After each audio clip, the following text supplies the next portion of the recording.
triggers Giat twice. Triggers Giat twice. It's true. Giat stocks couldn't be higher. The 7 Giat commander players are going nuts right now. Hello, friends, and welcome back to the Jank Tank, episode number 70. My name is Timothy Zaccanino, aka Jank Diver Tim. I'm here with Danelius and Teld, not just to record the Jank Tank, but also to return to Middle Earth for the first time in 3 years. We're going to be talking about the Hobbit, reviewing the Peasant cards from this small set, this unexpected journey, if you will. And yeah, it's going to be a fun time for everything except green, which we'll get to in just a little bit. If you have just joined us, if this is your first time, we do our set reviews as tier lists, which is, in line with a lot of the other content that we're making on this channel right now, the Peasant content in particular. If you're interested in a higher power level approach to the Hobbit, you might be a little disappointed because there's like 6 playable cards at rare. But we'll probably find the time to get a smaller, higher level review in as well with Chris. And just to kind of plug it at the front here, I believe Chris is going to CubeCon too. So the whole party, all 4 of the Jank Tank members are going to be up in Madison, Wisconsin at the end of this month. It's approaching fast. I'm super fun, super excited. Get your tokens now. Very exciting. We're gonna have a full party. What class are you? Yeah. Oh, that's a good point. I'm definitely not warrior. I'm a cleric. I'm definitely a cleric. I love. I was gonna say cleric too. Too Teld strikes me as rogue. Yeah, I can see that. Chris is almost certainly a warrior, and then what does that leave me? Wizard? I don't know if that fits, but yeah, I would say you're wizard, Harry. Maybe I can be changeling, and I'll just be whichever one y'all don't want to be. You can be the stonework pack beast. Yeah. Also, quick plug: hashtag saucy down in the comments. That's a thing now. We're making it a thing. We put the call to action out there. Y'all responded with hashtag saucy. And yeah, you know what? The first person to get hashtag saucy down in the comments will get a shout out on the next episode. I don't know. I mean, I'm engagement baiting here, but it works. So come on, do it for me. Hashtag saucy in the comments. Okay, quick plug real quick before we start talking about the Hobbit. We'll talk about mechanics. We'll talk about, our tier list, grade in, and then we'll get into the cards.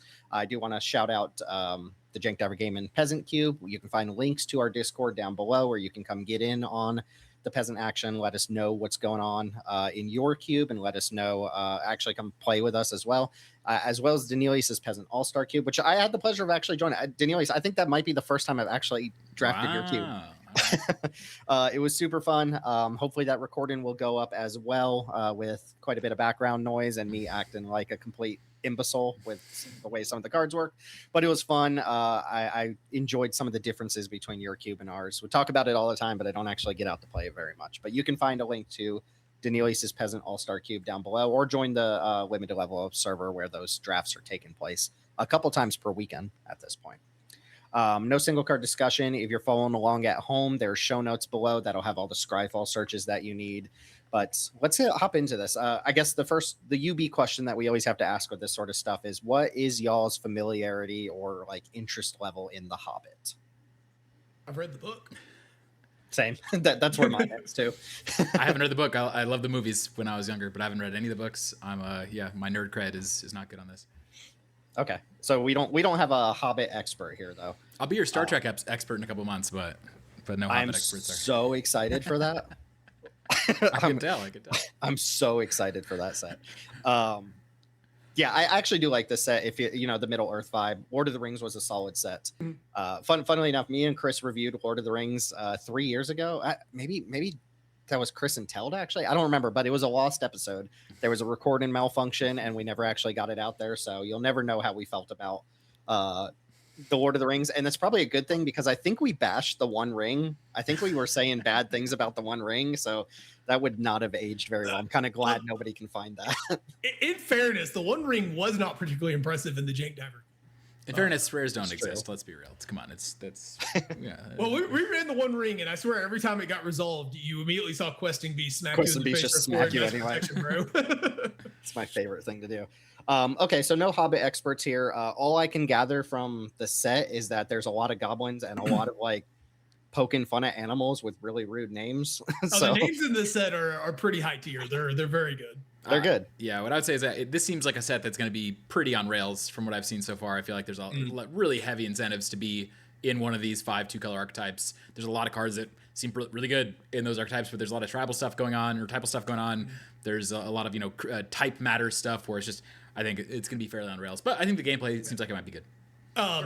Yeah, this is like, well, we've talked about this before. The UB sets just kind of work a little better when you're in these sort of fantasy spaces. The the character, like there's a lot of legendaries who I have no idea what their lore is in the story, but like they look like they belong in a fantasy setting, and there's a lot of whimsical cards and stuff that give the set some quirks and fun, like the evil rabbit or whatever, and the going down to Goblin Town. The only thing about some of those legendaries, I've heard from a friend who is very into Lord of the Rings, that multiple of the legendaries they printed for this set actually aren't named anywhere in like Tolkien's books.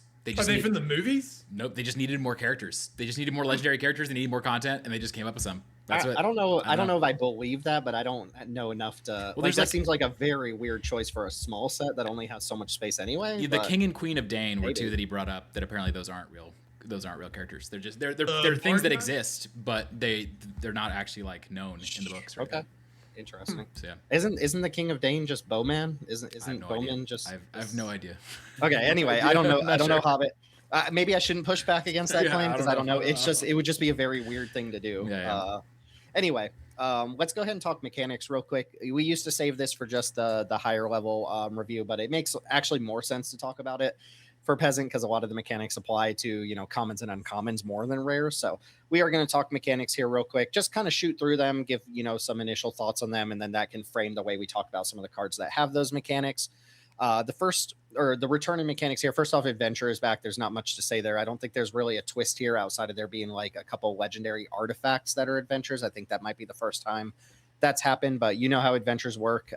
They're great for gameplay, and we'll just evaluate them on a case-by-case basis. And then there's also amass goblins, amass being the kind of like red-black goblin mechanic for the limited archetype.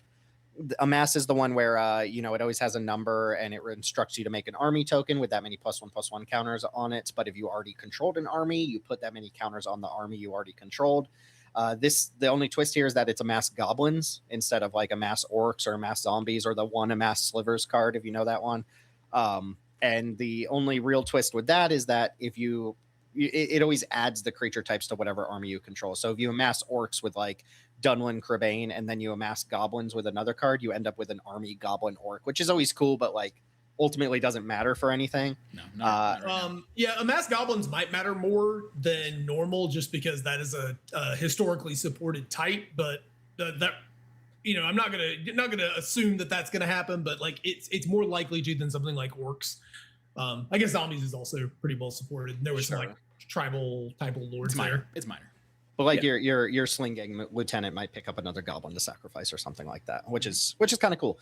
The one thing I did want to ask you guys about amass in general is do you think amass gets like better or worse the more you have in a cube? Because amass can go two different ways. You can either use it as like fodder and sacrifice, in which case you don't want big amass numbers, or you can do the other thing where you're amassing multiple times onto the same army. And we saw that play differently in War of the Spark versus Lord of the Rings. So we know that it can go either way. But in Cube, like my inclination is that you almost always want to amass a different body in the play. But the more amass you have, the less likely that actually is to happen.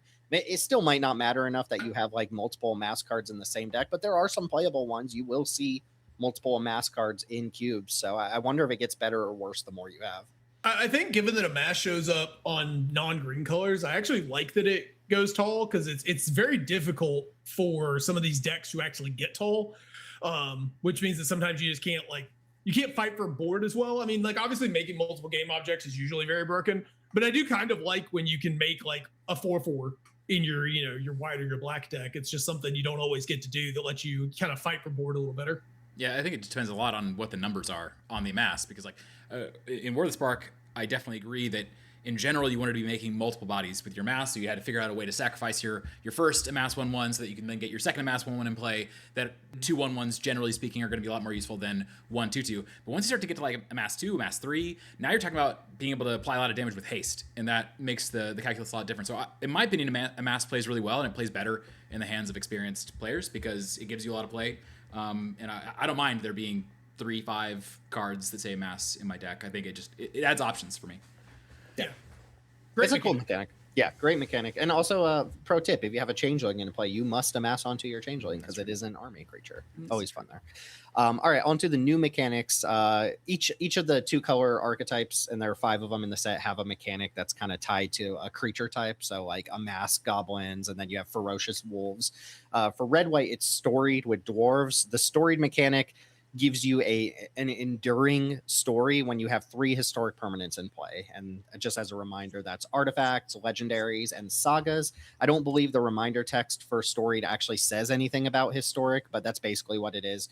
3 historic permanents in play. You and any storied card that sees them, you suddenly have this thing called an endurance story that just sticks with you for the rest of the game. It's very similar to the City's Blessing and Ascend, where it's just this thing that nobody can get rid of, and it applies to all your cards.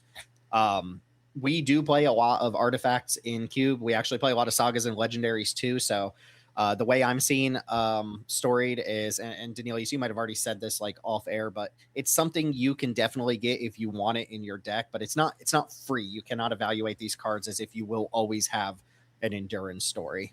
But we will actually discuss a good number of them here, and they all, Yeah. I think they're all on legendary creatures, so they all kind of It's count really for like the 2?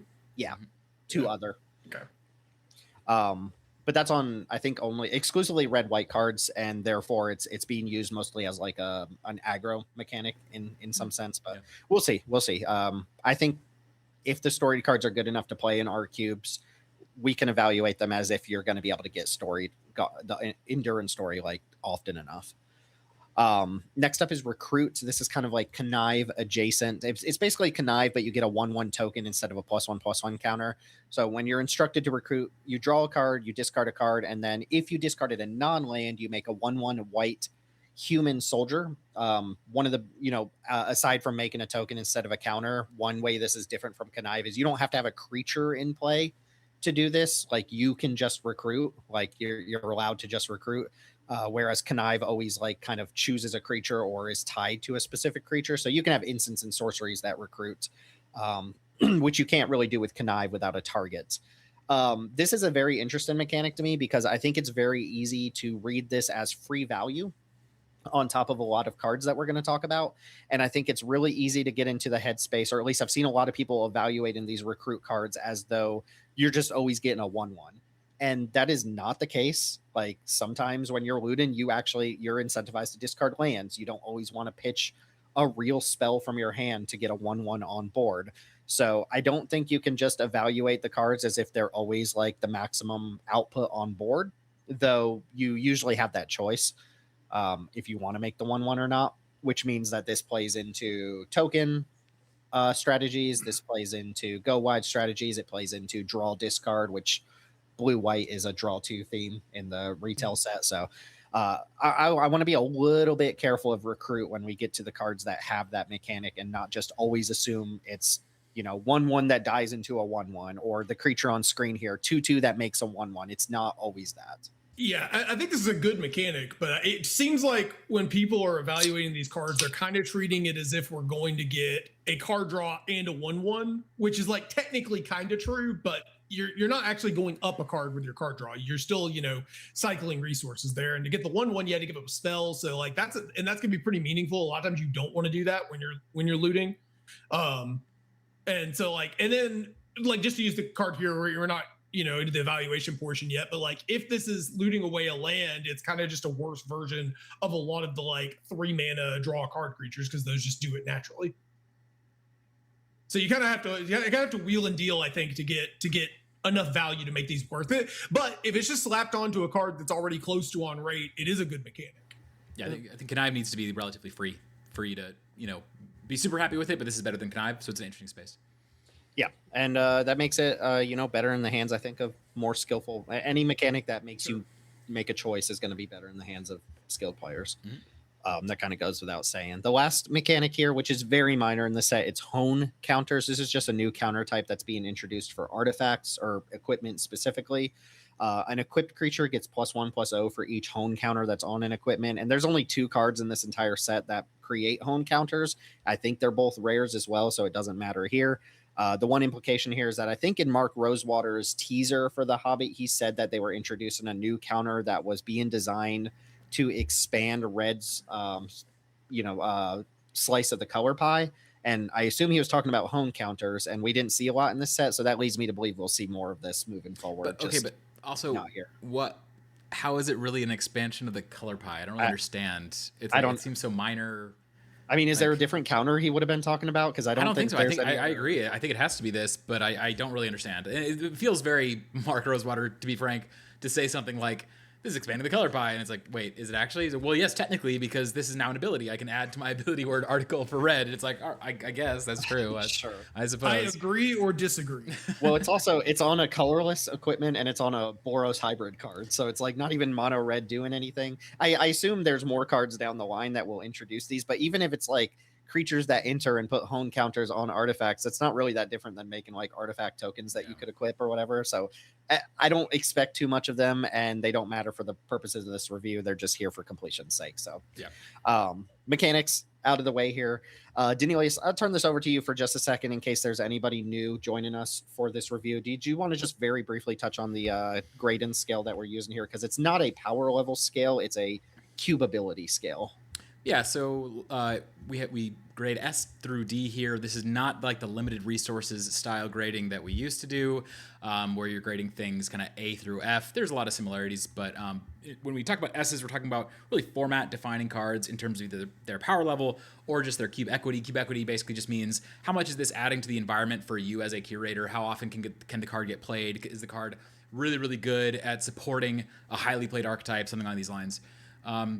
A's are excellent high picks, or again, just high cube equity, not the format defining or very most powerful cards, but cards that we would basically recommend for any and all cubes. B's are good role players. You're going to see them all the time. Don't need to play them in your cube, but you can, and feel pretty good about it. These generally won't require synergies that are hard to put together. They just tend to work. C's are narrow or weaker role players. These cards either need strategies that aren't going to often be played in a lot of cubes, or they're just role players that are a little bit weaker than other options, but you can play them. Often we'll put cards that are kind of third or fourth best in class in C, because you probably don't really need to be playing these cards. They're better options, but they're fine enough. And then D's are cards that we're saying are pretty marginal. They're either very weak or very narrow, very hard to enable. We generally suggest against playing cards that we rate as D's, but obviously if they spring joy for you, then go for it. Yeah. And there's also the invisible F tier for sets that have less than 600 cards, which is cards that we didn't really consider worth even talking about. Yeah. It'd be weird to have too many Ds on a set review because we curate the cards that we're talking about. But the Ds are usually things that one of us is advocating for that the others end up not liking very much, or stuff that the community has been talking about that we kind of are down on. And a lot of times some Ds end up being, better than we give it credit for. We've had a lot of misses this year, honestly. A Political Triumph from last one, Stature. We had a couple of Pursue the Past from SOS, yeah. To be fair, 600 card set. That's like true. Teld That's said, true. to be Yeah, fair. That's true. So, all right. Any other preliminary stuff you guys want to get off your chest about the Hobbit before we jump into some cards? No, let's do it. All right. First up, Bofur. Anybody on the low-hanging fruit there? Nope. Anyone? Nope. Sir. Okay. All right, so first card is Bofur, Reliable Guardian. It's white for a 1/1 legendary creature, Dwarf Scout, with a lifelink. It's just a 1-mana 1/1 lifelink. Notably legendary. That's mattering more and more every day. But it has an adventure on it called Concerted Care. It's 1 and a white for an instant. Target artifact or creature you control gains hexproof and indestructible until end of turn. So I think that Shelter is one of the comps that you can make for this card. Shelter is 2 mana to save your creature from interaction, and then you draw a card, or in combat, and then you draw a card. The card you're drawing, in this case, is always a 1/1 lifelink legendary creature. So why might we want that? Well, we might want that if we're playing with storied cards in our environment where legendary creatures matter, with Frodo. This is a card that works reasonably nicely with Frodo as a way to protect it and then come down and buff the ring.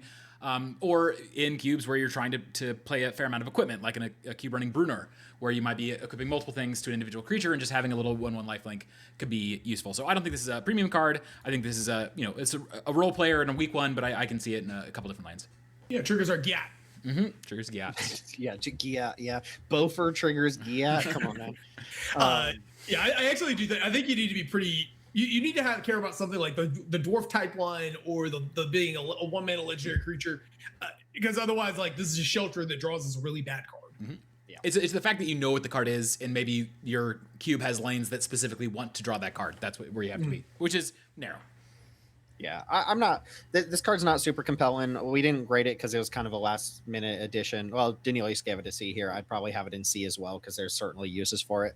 One thing I would note here is target artifact gains hexproof is something we don't really play with kind of at all. We don't play with like Tameo Safekeeping, but I bet that's like more useful than we would give it credit for. You know, you counter the Storm Kel, whatever it's called, the big 6/7 adventure guide. You counter huge. Like the creature too.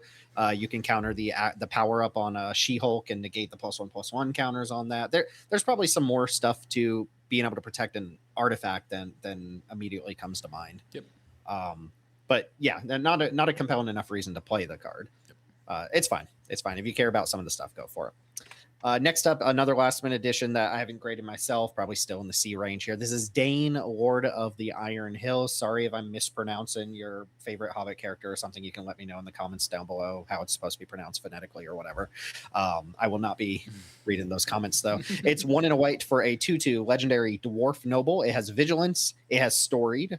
And as long as you have an endurance story, creatures can't attack you unless their controller pays 1 for each of those creatures. Yeah, so I think the only reason to care about this card at all really is as a sideboard hammer against go white decks, which is weird because it's a white card itself and it's going to be best against white cards or white cards in general. But we haven't really seen even a small Ghostly Prison style effect on a card this cheap in Peasant before, so that's something. Honestly, I don't feel compelled by this at all because in my mind the go wide decks are not something that I need to be like keeping more ways of fighting against out of sideboard cards in my environment. We already have a lot of really, really good sweepers that play super well into the go wide deck. So this isn't a card that calls out to me, but if in your environment the go wide decks are the menace, then this is a way to fight against them. Yeah, it's also gonna be really funny when you kind of over-index on this to like protect you, and then they just go, all right, case the Gateway Express, kill this thing, turn everything sideways. Yep. Yeah, that's the problem with like Ghostly Prison and Commander, right? Is they might hold off attacks, but once they built the board, they'll pop your Ghostly Prison and then just attack you. What we've seen this on like 4 drops, right? Or maybe I think Forbidden Spirit, 3 mana, 3/3 that has like a temporary 1-shot version of this effect. But yeah, this on a 2 drop, I can't think of an analog there, which makes it interesting, but still like not super powerful in any regards. Next up, Iron Hills Blacksmith. This is 1 and a white for a 1/1 dwarf artificer with double strikes, a little fence and ace here. When this creature enters, create a colorless equipment artifact token named Axe with equipped creature gets +1/+0, and the equip cost is 2. Yeah, so I think this is just Glimmerlight, unfortunately. I want it to be more than Glimmerlight, but unfortunately Hold on, wait. I know. You're really selling me here. I know, right? Yeah. I mean, it is just Glimmerlight. You're spending 2 mana, you get a 1/1, you get an equipment. In this case, more of the value is in the creature as opposed to the equipment, but the equipment that you're making is pretty bad, and it doesn't self-equip. So I have a really hard time spending my white colored slot on a Glimmerlight. I think Glimmerlight is only justifiable in some cases in bigger cubes as a colorless card. I don't think this gets there for me personally. If you want to be playing with this, I really want to be reducing the amount of one mana ping effects in my environment. Then this gets at least a little bit more exciting. I don't think it's terrible, but personally right now I'm preferring all the job select style equipments that automatically equip your thing. Like compare this to even Barb Spike. I would rather have a 2/1 flyer in play than a 1/1 double strike, and the equipment that you get off of Barb Spike is better. So yeah, I do think this is just like a solid card though, in the sense that it's following the rules, right? It's a 2 mana card that 2 for 1s makes an artifact. It's not terrible. It's not terrible. Yeah. I like that they're playing with this template because this fencing ace template is one that people really like as a general rule. It's one that people always want to be like, how do I make this work? So seeing them kind of play with this and start playing by the rules of modern cube is cool. I don't think this one quite gets there. I do agree with you. I think it's mostly just the axe is a little too expensive. It's too bad. I don't know why it needed to be even this if bad. if it was like +1/+1 or even equip 1, I think we'd be we could discuss it. But at equip 2 on a 2 mana, like for such a small stat buffs, just ain't getting there. Yeah. I dropped it to D when you mentioned Glimmerlight. I had it at C. But, I do also. A, I'm sorry. I am also interested in assembling the Exodia of just like boringly named artifact tokens, like sword. What do we have? Sword, shield, and axe now. Like what else? What else can we even put out there? Bow? Do we have bow? Do we have gun? Has gun made its way into Magic yet? It will. I do want to point out the synergy, like obviously dwarfs, but the synergy of Brunor is kind of there, especially if your turn 3 is something like Samurai's Katana. Yeah, but like, wouldn't you rather just have any of the job select equipment onto if you're playing Bruenor anyways? You know, it's like, I guess the double strike. I don't know, this guy double double strike strikes. is the thing that matters, I suppose. Yeah, I guess my issue is that in games where that type line matters, this creature's gonna die. You know, most of the time, it's that's not enough. Triggers Giat twice. Triggers Giat twice. It's true. Giat stocks couldn't be higher. The 7 Giat commander players are going nuts right now. All right, we've got a saga here called the Mountain King's Return. It's 2 and a white for an uncommon. Chapter 1 is just recruit. Again, one more time. That's draw, discard. If you discard it on land, you make a 1/1 white human soldier token. Chapter 2, return target creature card with mana value 3 or less from your graveyard to the battlefield. And chapter 3, something small, put a +1 counter on up to 1 target creature. Me and Teld have this in B- range at the moment. You want to talk it up first, or you want me to talk it down first? I've kind of been all over the place with this card, but I think the vision for me here is that we're going to play, if we play this on curve, we kind of, there'll be games where you can't do this. So I'm going to preface that might bump it down here in a minute, but ideally we're going to play this on curve. We're going to make a 1/1 by discarding the card we plan to reanimate. And then turn 2, we reanimate it. And then we get to put a +1 counter. So in the end, we kind of spent like 0 mana for our 3 draw. Or, we played our 3 mana card for free. And it came along with an extra like 2/2 worth of stats, as well as like a loot. So we get to see a little more of our deck. Like the overall value, I think, is decent. The problem I have with this card, and actually a number of the sagas, the more I've thought about them, is just they're so glacially slow. Like, and normally I think if your total output is worth it, that's fine. But especially with the black one's even worse than this on it. But like the amount of chapter 1 output on these is really low. Yeah, and also, okay, two different game states where you're playing this card. One is when it's off the top, when a card like this theoretically should be at its best. And then in that situation, you're really hoping to just loot your land into the graveyard, so its first chapter is just loot, and then you have to wait till the whole second chapter till you get that reanimate, which is like the whole juice for these cards often is that in the late game you get to draw them off top and immediately you reanimate your pixie or whatever else and you get to keep going, and then you're having to wait a whole turn. So then you go back to the opening hand. I do think that's where this is very exciting, or potentially exciting, because yes, you can imagine what you're talking about where turn 3 you bin your 3 drop. Okay, but how often are you going to actually have a 3 drop to bin there? Sometimes it's just going to be a 2. We don't play with infinite 3s in our decks. So oftentimes it's just going to be a 2. Sometimes you're going to have nothing. Let's be clear. Sometimes you're not going to have a creature in your opening hand to pair with this, and you'll have to mulligan or whatever else. But imagine we have this. Oftentimes it'll be a 2 drop. And in that case, again, we've played a 1/1 on turn 3 that provides some value over time. There's a lot of situations where you're not going to be able to do that. You're not going to want to do that. So I just feel like there's a lot of fail cases for this card. And yes, when you get all the value, it'll feel amazing. And when you can bring back your Flicker Wisp or whatever and go again, it's going to feel amazing. So I especially think the more Pixie-like cards in your environment, the better this gets. I just think there are better, more value-generating options. I think it's too slow, but I want it to be good. I do want it to be good. Yeah, I don't think this is too slow. I think so. The too slow thing comes up a lot lately, and it's going to come up on, I think, the Black Saga later. It might even come up on other cards. I don't think I don't like knocking cards for being too slow. What I do like knocking is having a deck that's full of too many slow cards. I think it's perfectly fine to have a slow card or two, especially because I've been tricked by these sagas over and over and over again, where it's like, but it's so slow. I have to wait 3 turns to get the full value off of it. And then every single time those sagas end up being great. It's like you just get value along the way. Not every time. I'm exaggerating, obviously, like not every time. And going all the way back to Neo with some of those really slow ones, like the Modern Age and stuff like that. It's like, this looks terrible. Just kidding, it plays out well. This card specifically, I've been tricked by that middle side time and time again, though, too, where it's like, but this is going to be a 3 mana play that gets back a 3 drop. I'm getting my mana value, but like Daniela said, you don't always get the 3 drop, and maybe a 2 drop is like good enough when the full value here of getting a potential 1/1, a loot, a 2 mana creature from your graveyard and a +1 counter. Again, that all sounds great to me, but you do need to pave the way and the time to do it.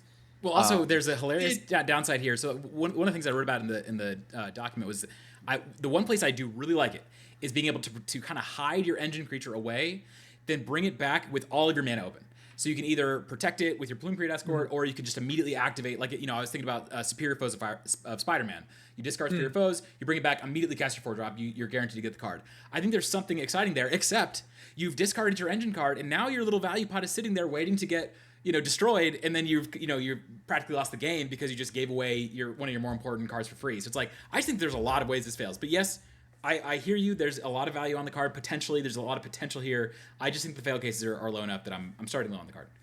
Yeah, I think you're kind of talking me down pretty effectively on this, but I think the card's still interesting. I think I'm going to still sit in B range, but I could definitely see this one kind of sucking. The biggest issue, I would say, that comparing it to the Neo sagas, is that all the ones that actually ended up being good in Cube, save for the 5 mana one in blue, they were all 1 and 2 drops. Yeah, they were all very cheap, and so like you could afford to play them early in the game or slip them in on play a 2 drop and then play like keep a record of rate on turn 3, and that's totally fine.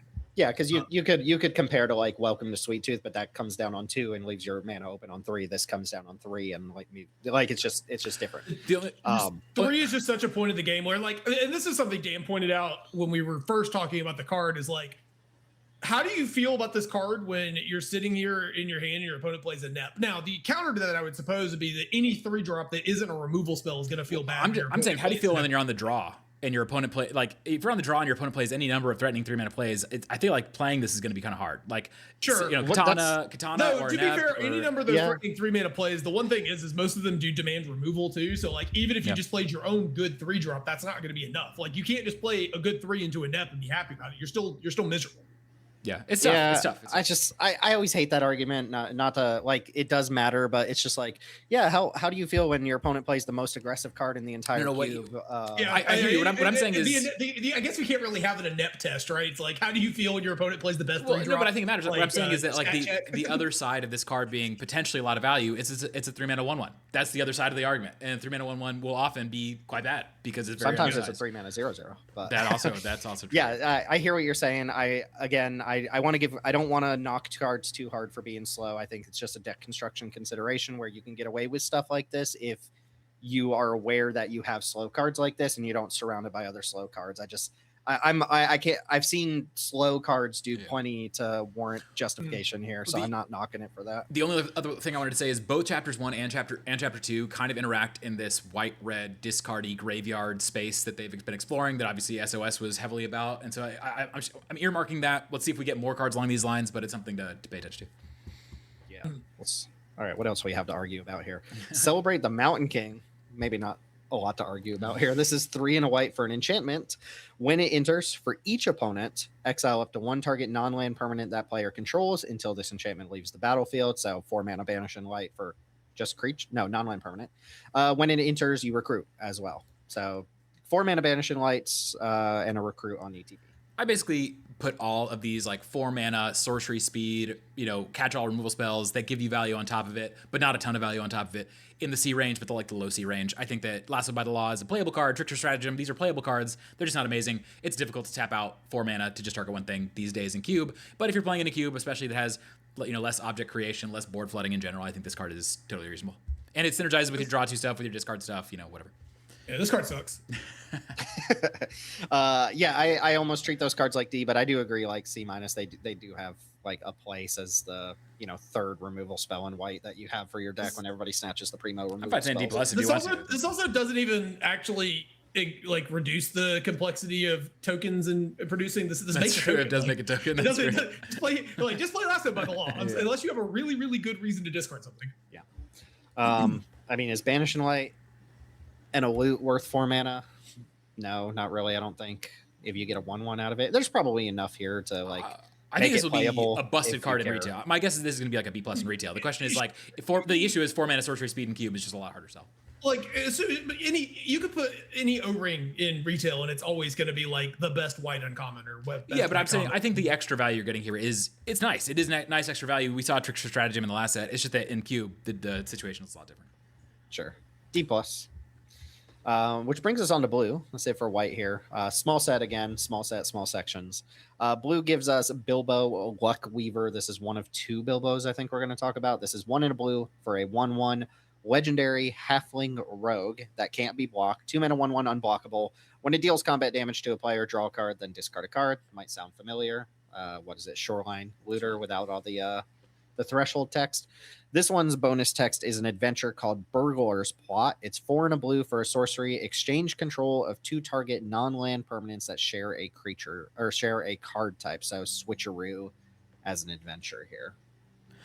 Yeah, I think this is like clearly worse than Shoreline in the early stages of the game. And then the question becomes, because you're not able to build towards that outcome that Shoreline Looter definitely can get to in some cases quite quickly. If you have ways to mill your graveyard, especially. In the early stages of the game, this is just Shoreline. What I'm saying is, like, if you draw this on turn 2, this is just Shoreline Looter that doesn't have the extra text, and so it's just a worse card. But if you draw it off the top, it can be better than Shoreline Looter, except for oftentimes when you draw Shoreline Looter off the top, it's immediately turned on. Whereas this, again, still can't ever be turned on to draw the extra card. How good is that switcheroo text? I'll be honest, I think it's pretty garbage. There are situations where it will be great, but I think most of the time it's not very good. So I'm inclined to just say this is clearly worse than Shoreline. However, Shoreline is a pretty decent card. If you really want a second option, I think this is a fine one to run that's somewhere in C. Yeah, I just want to take the time to mention that it's never been a worse time in Cube to be an X1. So it's a bad time to be an X1. Yeah, it's something we're going to have to make an episode about at some point, because the sweepers are dominating right now, I think. They are, and Teld, we need to talk about fire magic at some point. But and Photon Blast Barrage. Yeah. I think I might be replacing Fear Fire Foes with Photon Blast Barrage. I think it might just be better, but anyways. That seems a little crazy, but okay. Switcheroo seems like garbage to me. So like I mean, if this is the second best or third best of like whatever unblockable looters you want, and you just want a bunch of those, go for it. But I think this is probably the second best looter in general. Like Crab's a better defensive creature for like your control decks, but if you're just like a blue tempo deck that wants a looter, this is your next best option. And like think about the value if you ever get to trade your opponent's food token for their metalhead. Think about that. Think about Speaking of which, did you know if you take control of your opponent's land that has ossification on it, the ossification drops off and you get your permanent back? So you need because ossification only enchants a land you control. So if you swap it, they don't control. That matters for this because you could swap a land for one with ossification. Actually, has non-land permanent on it. It's getting a straight C just for that. Oh, I can't even target lands. Oh, dang it. It's garbage. Never mind. I just I shortcutted a switcheroo might not be able. Whatever. Switcheroo's garbage anyway. C minus. We're gonna give them our crab token for their best creature. Right, it's gonna be awesome. We'll go C minus. Here's an interesting one. So Masters Counselors is 1 in a blue for a 1/3 human advisor with vigilance. It gets +2/+0 for each graveyard with 7 or more cards in it. Whenever you draw your second card each turn, target player mills 3 cards. So 1/3, presumably a 3/3 in some number of games, and then potentially 5/3 if both players end up with 7 cards in the graveyard. Yeah, we've seen these 2-mana 1/3 vigilances. They've been printing a lot of lately for blue, and they tend to perform really well in retail. Now, each time they give it a kind of set relevant ability that doesn't necessarily translate as well to Cube, and so it's hard to know like how well they play out in Cube. This one, 7 or more in your graveyard is like something that I don't think blue does particularly easy unless you mean it. But if you do mean it, then this card to me seems quite solid for blue. Like, how often do you get the ability to, as a blue player, cast your draw spell, then untap and play 3/3 worth of stats for relatively cheaply? So I can definitely see an argument for this. Again, I don't think you can get out of C because I think in the average Cube, blue is not really doing graveyard stuff. But if you are, I think this card seems reasonable to me. Yeah, I mean, there's also I was watching a game you were playing last night, and you get into these states sometimes, especially, and I guess it happens against green decks too, but you end up with these game states against certain decks where decking is a real consideration. That's true. Can't come up. And I'm not saying that should be plan A here, but if you're playing just like a blue control deck, 3/3 worth of stats that's like playable early, it's 1/3 worth of stats on the turns where 1/3 is fine, scales up into a 3/3, and then also kind of packages like a potential win condition into it. I mean, it's compelling. I don't think it's like super good or anything, but I do think the total package here is like kind of compelling for blue control decks. As like an enabler and a payoff, I think if you're doing graveyard stuff, this makes sense. But I feel like there hasn't been a deck I've played in our environments in the last few weeks that I would have considered this card for. No. Yeah. Actually, to be fair, I don't think I'm ever going to play a deck that would want this. Nobody will. I do think this can get out of the C range, actually. Interesting. You want to put it in the D range. Oh, you want to put it in the D range? I don't see... Well, C is appropriate because of the graveyard shenanigans, but if you're not doing that, I don't see why you would ever play this. It's just like a gnarl... What's the 1/1 delirium that becomes a 3/3? Like, that's not good. Agreed. And becoming a 5/3 actually isn't really that much better, honestly. No, to me, the key thing is that you're potentially enabling your own graveyard, and then also it gets big. decks, cubes that want Stitch or Supplier, they might want this, and it's probably decent there for them. Elven Raft Steerer is up next. Looks like we might be a okay. Yeah, Elven Raft Steerer. This is 2 and a blue for a 3/2 elf pilot. It has landfall. Whenever a land you control enters, choose one. You can tap target creature an opponent controls, or untap target creature you control. Notably, cannot tap a creature you control, which is a little bit sad because that actually would matter. But this is a retreat to Coral Helm, but staple to a 3/2 for 3. Yeah, y'all talk about this one. I don't understand why it's on the list. Well, number one, it makes 2 mana with Omen Hawker, so something important to think about. No, I think that this is interesting. But it doesn't. Oh wait, yeah. Never mind. Yeah, right? You can untap your own stuff. You just can't tap your own stuff. Yeah, so I don't think this card is great. I think that every card that says landfall on it that is like at least a little bit intriguing, I'm paying more attention to these days than ever before. So I think the landfall lane is really well defined and been pretty successful lately. I think the interesting part about this is Captain America and what we've been talking about with like potential tip tap stuff that they've been printing towards. Maybe this is something that can go in that sort of a lane, but it's 3 mana 3/2, and obviously this card gets dunked on pretty hard by Tireless Provisioner. I think that landfall ability is way better, and so I think we really need to have more reasons to want to untap our stuff and do this tip tap stuff in general before I care about this card at all. It's probably D is my guess, but there this fairly novel for blue. We haven't really seen something like this for blue before. Can you there are infinites with this, right? Where creatures that tap to put a land into play and then like bounce lands or something. Oh right? yeah, this is going to go into every Zamon and Dina commander. Well, this just gives you infinite landfalls with Poo Poo UFO or the like, right? Yeah, but a bounce land. Only if you have infinite lands in your hand.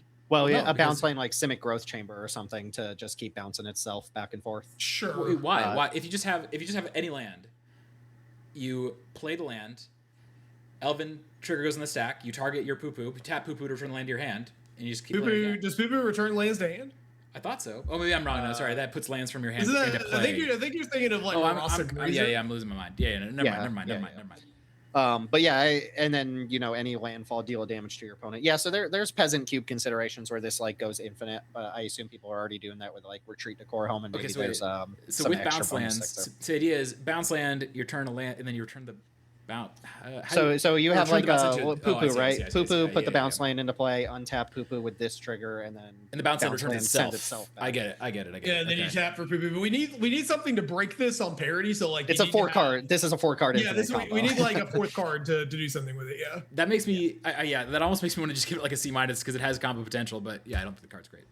Yeah. Okay. By the way, the elf blue-green elves in this set is landfall, which is kind of cool. It's nice to see landfall diverge a little bit from the red-green stuff. Which side note, I'm really high on the landfall stuff right now. I'm really surprised and happy with how the kind of red-green landfall space has been working out. So I am interested to see more of it, even if the cards from this set don't necessarily get there. A lot of them being kind of like aggressive elf-based cards doesn't really help out. Agreed.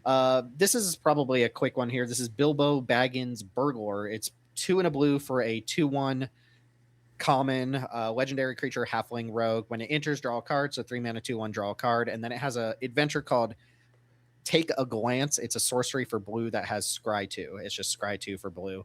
I had originally put this on this list last night. I was playing Danielisa's Cube and someone cast Shuri, and I was like, oh yeah, Shuri exists, right? It's so hard to like any 3 mana cantrip creature from now until the end of time because Shuri exists. But the question I wanted to ask is this adventure anything at all? Does it matter? Does it not matter? No, I think this could have just cost 2, right? Like, would this have been broken at 2 mana? Just yes. 2 mana. It would have been very good. Yeah, I think it would have been broken at 2. But I mean, you just want a 2 mana 2/1 cantrip, a split skin doll that has an adventure. If they made it a 1/1, yeah. If they reduce its power by 1 and made it to cost 2, I think it could have been reasonable. But I think this is just worse than Serum Visionary unless you very specifically want to be able to cast 2 spells, and I don't think that's a good enough reason to play with the card. Yeah, maybe Surveil 2, even then I would be like, Scry 2 is close to nothing without being nothing. So yeah, I have this at C-. It realistically should be a D just because poor Shuri has I think we mentioned that on the Marvel episode too, right? Is it was gonna all those bonkers hybrid cards from the Jumpstart was gonna make it difficult to like these kind of fringy kind of cards. Yeah.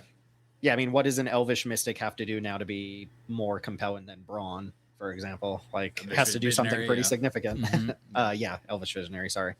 All right, into some spells here. We've got Plunder the Troll Shaws. This is 1 in a blue for an instant. Draw a card.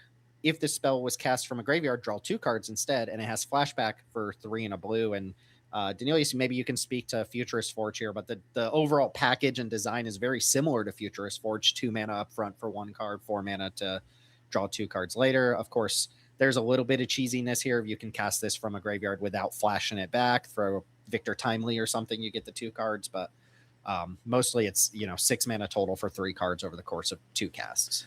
Yeah, Cortical's talked about this during his preview episode for The Hobbit. How actually, no, it was in his postscript to Marvel Superheroes. How Futurist Forge had performed pretty well, and his comment was that he thinks going forward he's just going to be really bumping up any of the cards, the non-rares, especially the commons, but any of the non-rares that can draw 3 from 1. And I do think that that's something important in Peasant, that there's a lot of cards that are 2-for-1s. There are so many 2-for-1s. There are way fewer 3-for-1s than there are 2-for-1s. A lot of the 3-for-1s we get access to are like the Army Nakan cards that are all insane. And there's not a lot of playable draw 3s in blue that you feel, pretty good casting. And Futurist Forge has been, in my mind, exactly the kind of way I want to do that. It's really more like a 2-mana draw 2, and then that second card you draw is this inspiration that you can cast at some point in the game. This card is the exact same thing. It's just an instant instead of an artifact. There's different ways you can synergize with that. I prefer the artifact right now, but I can certainly imagine cubes that would prefer the instant. And so to me, this is just a C. These aren't premium cards, but I think they are cards that definitely can help blue outcard the opponent. Blue doesn't really need a ton of cards like this, but having a couple in your environment, especially that's larger, I think is totally fine. Yeah, the card that I think I would want to be playing with this is a Slickshot Lockpicker. If you're playing that card in your cube, if that's something that sparks joy for your drafters, this is a cool card to pair with it because you can plot it and then flash this back, like Tim mentioned, for 2 mana. You draw the 2 cards, and you got a really good rate on your total package there. Yeah, like you just said, it's just a different package of synergies. If you care about casting spells, this is 2 spells. If you care about artifacts, you would rather want Forge. And this is cool that it is a double spell card potentially. It's good with cost reduction. It's good with a lot of other stuff. But you really got to be doing the spells thing. It's not really that dissimilar from like Dreams of Laguna from Final Fantasy. So, but I think getting that extra card does matter. I guess is what I would say. It's like there's this is an instant upgrade over that card, even though the front side's a little bit worse. Mm-hmm. Yeah. Okay. Teld, do you want to take this next one? Yeah, this is Confiscate and Betrothed. It's 2 and a blue for Teld's the teacher out of the group. Yeah. You choose 1, you counter target spell unless they pay 4, or you draw 2 cards and discard a card. This is Confounding Riddle with a much more confusing name that triggers your draw 2 synergies. Could you read the flavor text for us, Teld? I don't know. Something these dwarves. Why don't they come and lend a hand? It appears to be some sort of insult. Confusticate is a playful slang verb meaning to confuse, confound, or bewilder. There you go. This did confuse, confound, and bewilder me, so they've succeeded. And be bother means to bring trouble upon, thoroughly annoy, or don't just annoy, but like thoroughly annoy those dwarves. Yeah, confiscate and betroth those dwarves is like a way different meaning too. Confusticate and be bother. Yeah, so I mean it's a side grade to Confound and Riddle, which Confound and Riddle has been, not power creep necessarily, but you really got to want the graveyard synergies here, and this is kind of similar where you kind of want the draw 2 synergies or discard synergies. I do think that makes it a notch above. Like it is better. Especially too, because one of the problems with Confounding Riddle is you look at the top 4 cards of your library. This happens with all of these sort of cards, is that you look at the top cards of your library, they're all good, and now you have to pick which one you want. But when you draw the cards, you can kind of get rid of that bad card that's been floating around in your hand. So it's just obviously looting is better than looking at the top, and even though that shows more cards, just in general, the draw 2 synergies are a little more prevalent. Yeah, just being able to go, Mischievous Mystic, hold up your mana on 3, counter their spell, or trigger your Mystic seems solid enough to me. I'm also very up on counter spells in general at the moment because I think the expensive cards have gotten way better in the last year or so, and so the counter spells are just up in my mind. I don't know that this one cracks the top 8 counter spells you have access to, but I don't think it's unreasonable. Yeah, and then one other little thing is if you're, because I know some people play Confounding Riddle for the try to dump your your big dumb reanimator creature into the graveyard. It's a more elegant way to do it, though, as we've mentioned before, I think in the black episode, that most of the cards that do that in Peasant just kind of do it by themselves anyways. They just put themselves in the bin, so it's not really cool. All right, so 2 colors down, and the highest grade we have is a speculative B. Speculative B minus. B minus. So B not, minus, yeah. not A looking B great minus yet. that we kind of feel bad about. Yeah, it's like, I mean, I feel good about B minus on that one, but all right, moving into black, we've got Golem the Abandoned. I'll be using this guy as the thumbnail art here with some fish being thrown around or whatever. Golem is 1 in a black for a 2/2 uncommon legendary halfling horror. It can't block. Period. Just 2 mana 2/2 cannot block. When it enters, exile up to 1 target card from an opponent's graveyard. Each opponent loses 2 life. You can also pay 2 mana, sacrifice an artifact or creature, and return Golem from your graveyard to your hand. You can only do that at sorcery speed. Small note on the ETB there is you can choose to exile 0 cards and deal 2 to your opponent. So this can come down on 2 and hit your opponent with empty graveyards. okay, cool. Yeah, if you're a frequent watcher of our content, you know that normally having the line can't block on a card is a good way to go straight to D2.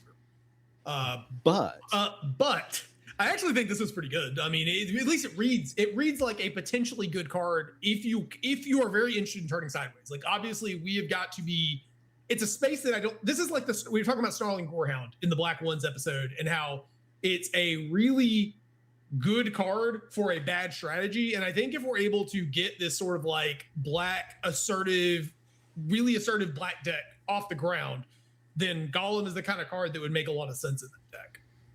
Yeah, I agree. I think that is fairly low tier for this card. It's like I'm comparing this with the old Golem that did something very, very similar, and you could pay a black instead of 2 mana and sacrifice a creature to return Golem from your graveyard to your hand.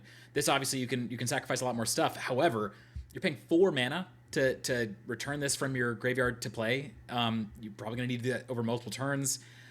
The fact that this is a 2/2 instead of a 3/1 means that it's just a theoretically a much less relevant creature as you're bringing it back over and over again in the games where that's going to matter. But yeah, each opponent loses 2 life is very good on an ETB, and that exile clause will come up for sure. So I don't know. I kind of want to give a coward C on this. I'm not sure. I'm not even sure I want to test it, but I can definitely see something here. Yeah, I'm on coward C as well. I still just don't think that the strategy of like trying to play a heavy black creature deck is something that makes any sense at the moment.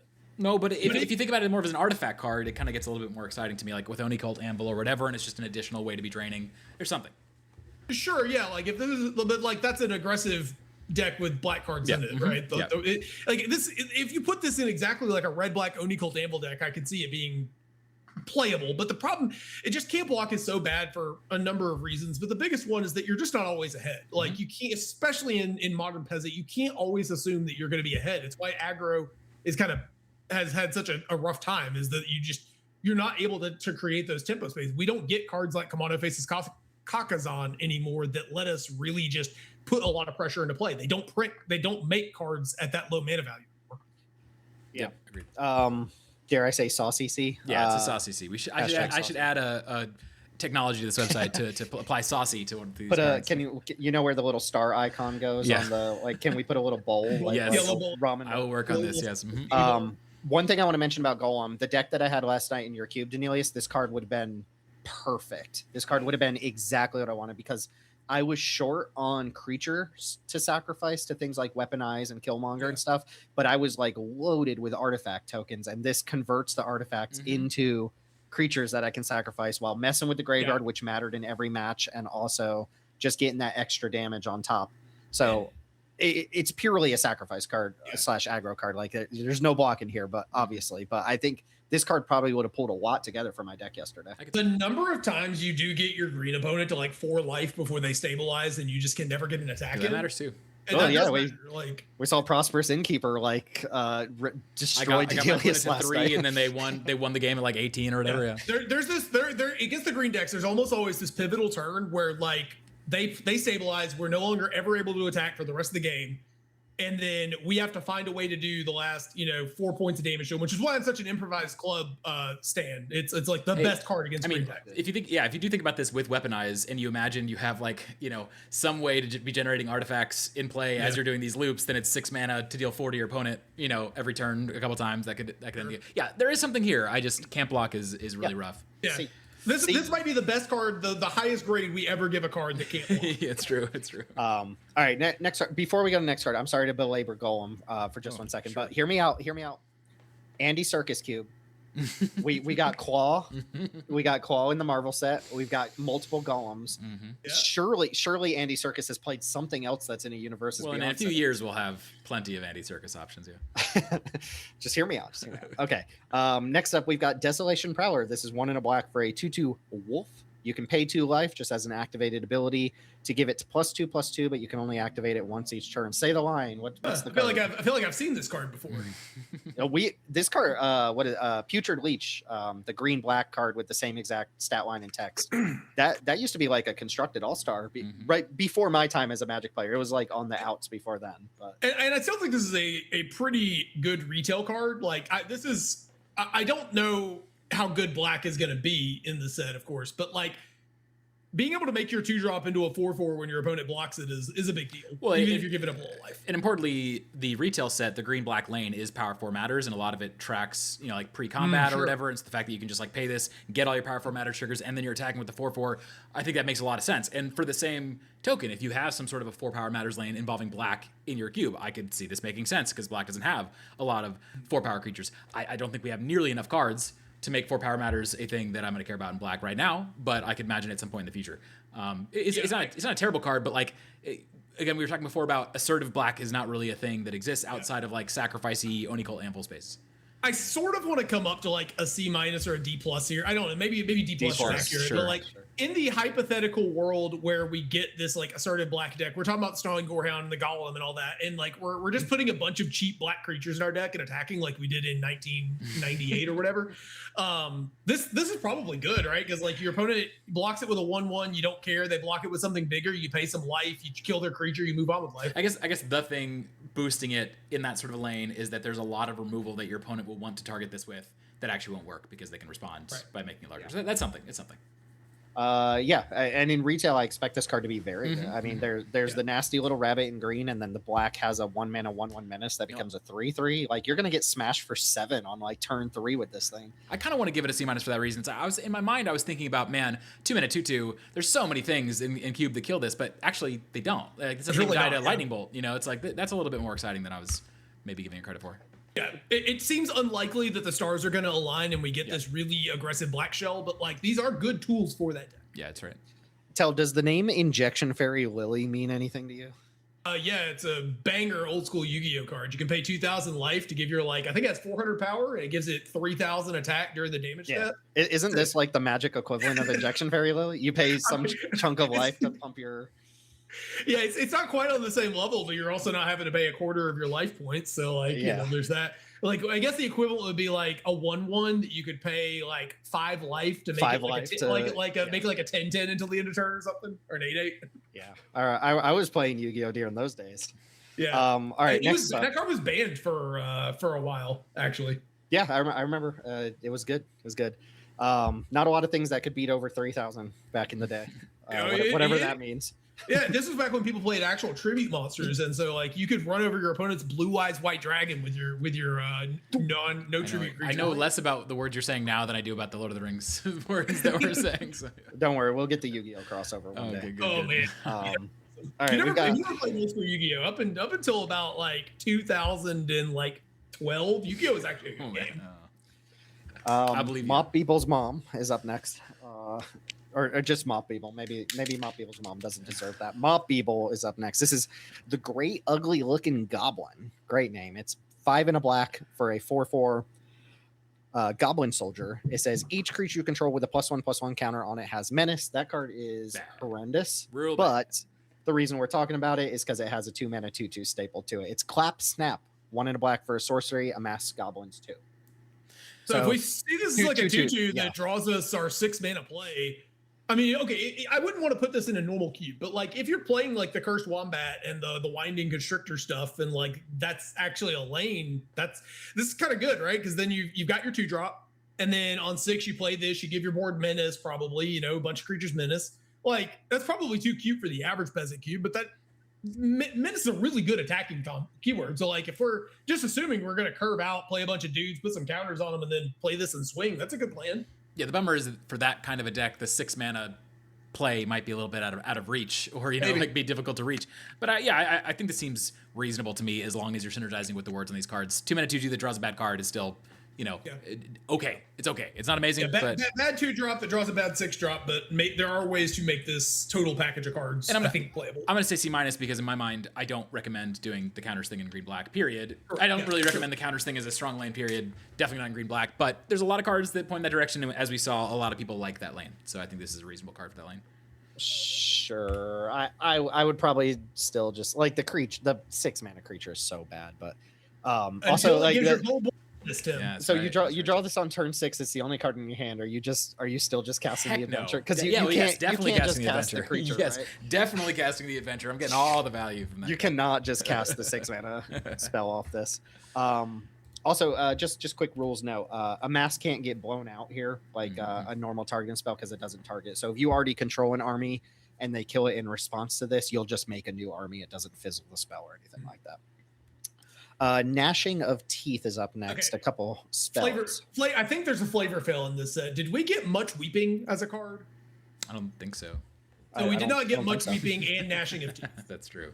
Good point. Is that a line from The Hobbit? No, that's just it's a turn of phrase, Tim. It's a turn of phrase. Oh, I don't know if I've ever heard that there turn you go. of phrase before.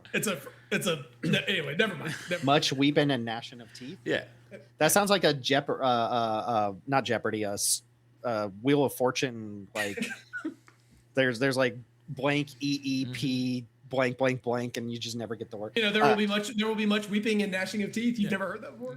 I don't think so. I mean, I have now, and now I'm gonna start saying it. There you go. Next time my kid cries, I'm gonna be like, well, buddy, well run. It's much Weeping and Gnashing of Teeth, buddy. Okay, the card is 1 black for a sorcery. It says choose one. Target creature gets -5/-5 until end of turn. If it would die, exile it instead. Or creatures target player controls get -1/-1 until end of turn. This is a pretty good black spell. But they accidentally added a number up there, guys. What does that mean? I mean, we're still on Obnixilus's Cruelty, which is you can compare the first line there. Obviously, this is sorcery. This is 1 black instead of 2 black. The -1/-1 is, I mean, it's great. We've alluded to it before. It is really good. It's strong. We're probably at critical mass where we don't need more of these, so they're all competing with each other at this point. We've also seen like the 2 mana versions of spells like this that have -1/-1 or poison the well, take a card from your opponent's hand, or the one that gets 2 creatures back from your graveyard from TDM. Those are kind of whatever. However, this is a big creature kill spell on the other end. It's something else that affects the board. Most of the other ones are -1/-1 or do something that doesn't affect the board, and this one does. So this seems like a flexible removal spell. It's nothing broken. Yeah. It's not the next big busted removal spell for black or anything, but it's playable. Really hard to get excited about this after Iroh's demonstration, though. Yeah, it's just Iroh's, but it costs 1 mana more and hits creatures 1 mana larger. But when you're using it on the sweeper side, it just costs 1 more than Iroh's. I think for that reason, it's like a C+. But this card is awesome. Like, I'm gonna be clear. This card is really, really strong. The issue is that all of the sweepers are really strong. We have a lot of access to many of them at this point. I guess if I'm going to be a little more fair to this card, 2 things. First of all, the -5/-5 is important for Snarl Song specifically. It does make 5/5s. Yeah. And then the -1/-1 is going to open up attacks that Iroh's wouldn't, because now your opponent's creatures don't block good. So I mean, this card probably good, but I don't think we can. I think we're at a point where we have to evaluate these -1 like pinger -1 effects in a different context, because we're just at so many of these effects now that you can make. I think it's possible that we're at the point where X1s might be to be unplayable in our card. I mean, what I would say is that we have a lot of copies of this effect. You can run many of them and they will be good. This is one of them. I don't think it gets into like the top 4, and so I don't want to put it in B. But I think it's totally reasonable. If you play with this card, it will be really strong. You just got to be really careful about the number of sweepers you're running, because they're all very good in our environments for sure. Black's also going to be a difficult ask for a lot of decks, because black's almost always the secondary/supporting color. So if you're going to have a split mana base, you're not going to have you're not running 10 swamps in most of your decks. Well, that could be a point in its favor, right? Because one of the things that makes Fear Fire Foes and Fire Magic so busted is you just play them in any deck and splash for them with Micromancer, so you can search them out too. Yeah, well, yeah, that's ridiculous Tim, too. You're giving too much credit. You don't think the Snarl Song players are going to just like wizard rocket their way into this every game? Oh, I've seen what they've been doing. I see what they're out there doing. Okay, hold on. But yeah, Go ahead. this being like the 4th, 5th best black sweeper might actually be a boon to its playability if you don't want to play the absolute best black sweepers. This is actually a nice solid middle ground between terrible ones and like busted ones. Yep. All right, before you go on, my camera is doing the thing again. I think it's turning itself on. I don't understand. I just turned it off again. Hopefully now it will stay off. Okay. I'm good. Okay. Continue. Oh wait, hold on, not yet. I'm good. Continue. Or hold on. I'm good. Continue. Okay, y'all ready to go down to Goblin Town? We're going down to Goblin Town. I was thinking take me down to Goblin Town, but that's a good one too. Okay, so another one of these slow sagas here, which a lot of sagas in the set, and I do want to point out something too that I think was actually very clever design is you'll notice a lot of the sagas in the set, the white one didn't have this, but a lot of the sagas in the set have 4 chapters. And I think the reason is just to kind of keep them around 1 turn longer for storied is to just kind of have another historic permanent sitting around for just a turn longer, which I thought was a really cool touch. It does mean that they had to throw extra value on the sagas and probably means that they had to tune back like how strong they could be since, they're 4 turns worth of value. But down to Goblin Town is a 4 chapter saga. It's 2 and a black for an uncommon saga. Chapter 1, target opponent reveals their hand. You choose a non-land card. They discard it. Chapter 2, amass goblins 1, and then chapter 3 and 4, drain your opponent for 1 life. They lose 1, you gain 1 life. I really want to break out the Sharpie and just scratch out that 2 so that this all happens on the first trigger. Or just say read ahead. I think as a read ahead card, this is also kind of interesting. Yeah, every saga would be better if it had read ahead. True, every creature obviously would be better if it had flash. Yeah. I do think this card is really compelling. We were talking about. I think we talked about it on air that we wanted more access to discard spells that could thought seize away some of these like Snarl Song type cards that are just these big over the top finishers that you can't really interact with once they're in play, or that are very difficult to. This does that, but much like the white one, and honestly kind of worse than the white one because we can't even get a 1/1 out of it on the deal. Like the turn we play this, we're getting nothing. Yeah, in terms of so Toll the Invasion is like the clearest comp for this card because Toll the Invasion is basically chapters 1 and 2 on a 3-mana spell, and then you don't get chapters 3 and 4. So the downside there, so the upside here is we get that drain, multiple turns of drain. That's very relevant, but the big downside is, the other upside is we have this permanent in play that we can, like Tim was bringing up storied, but obviously we can use our pixie effects to potentially replay this. How good is replaying our strip a card from their hand effect? Sometimes in some matches it'll be amazing to do that. In some matchups it won't matter much at all though.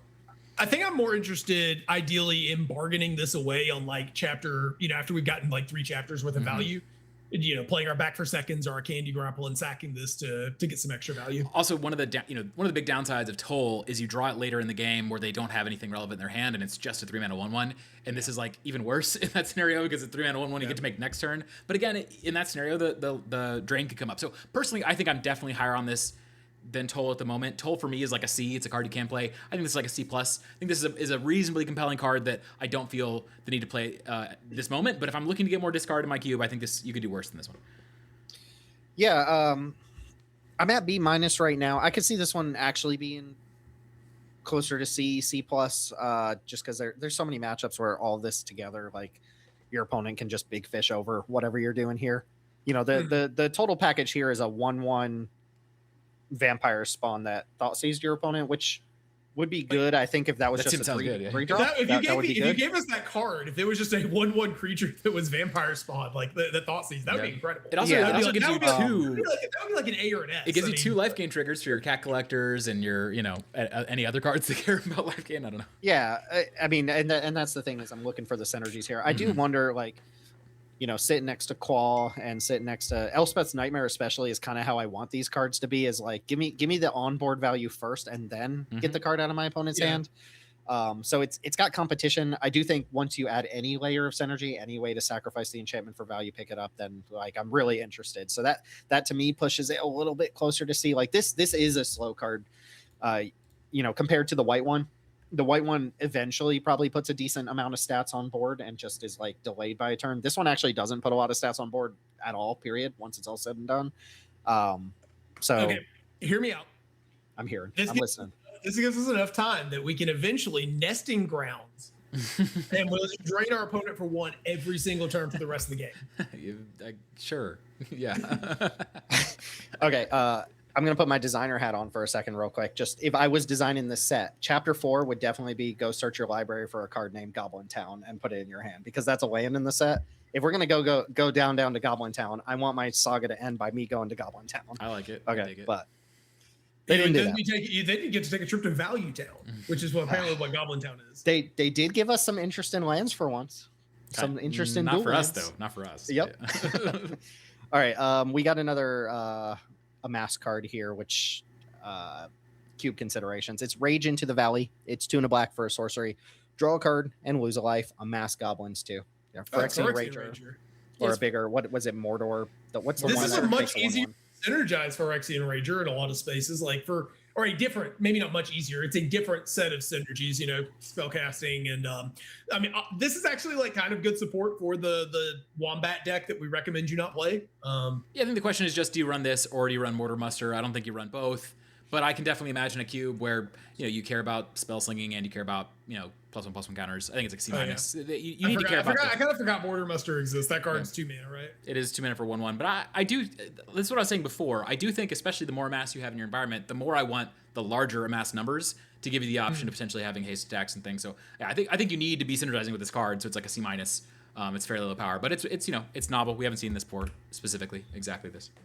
And I think we left off. There's a 4 mana amass 3, get a creature back from your graveyard to your hand, which is another amass card that synergizes in all the ways as other amass cards, which is fine. It's fine. I know there were people excited about that one, and it's clearly testable, but there's not too much to say outside of it. So yeah, Rage into the Valley, perfectly fine card if you're into more cantrip creatures and you care about casting spells or spells in your graveyard, +1 encounters, whatever. We don't care about too much of the stuff that's doing, though. Nope. Moves us into red, which has a lot of dwarves. Get ready for a lot of dwarves here, starting with Dwarven Mauler. This is red for a 2/1 dwarf warrior, and it says equip abilities you activate that target this creature cost 2 less to activate. It makes your axe free to equip to this thing. Neato. Yeah, I think it's a little bit more neato than it might seem. I think that mana reduction, or cards that can make mana. This is like a Omen Hawker adjacent style card. It needs very specific cards in your deck to do this. But there's somebody in the Peasant Discord that we're in that talked about how White Red Go Wide had been a real menace for them, and so they had switched the White Red theme to equipment. That was the main theme. This seems like a slam dunk 1-drop in that environment.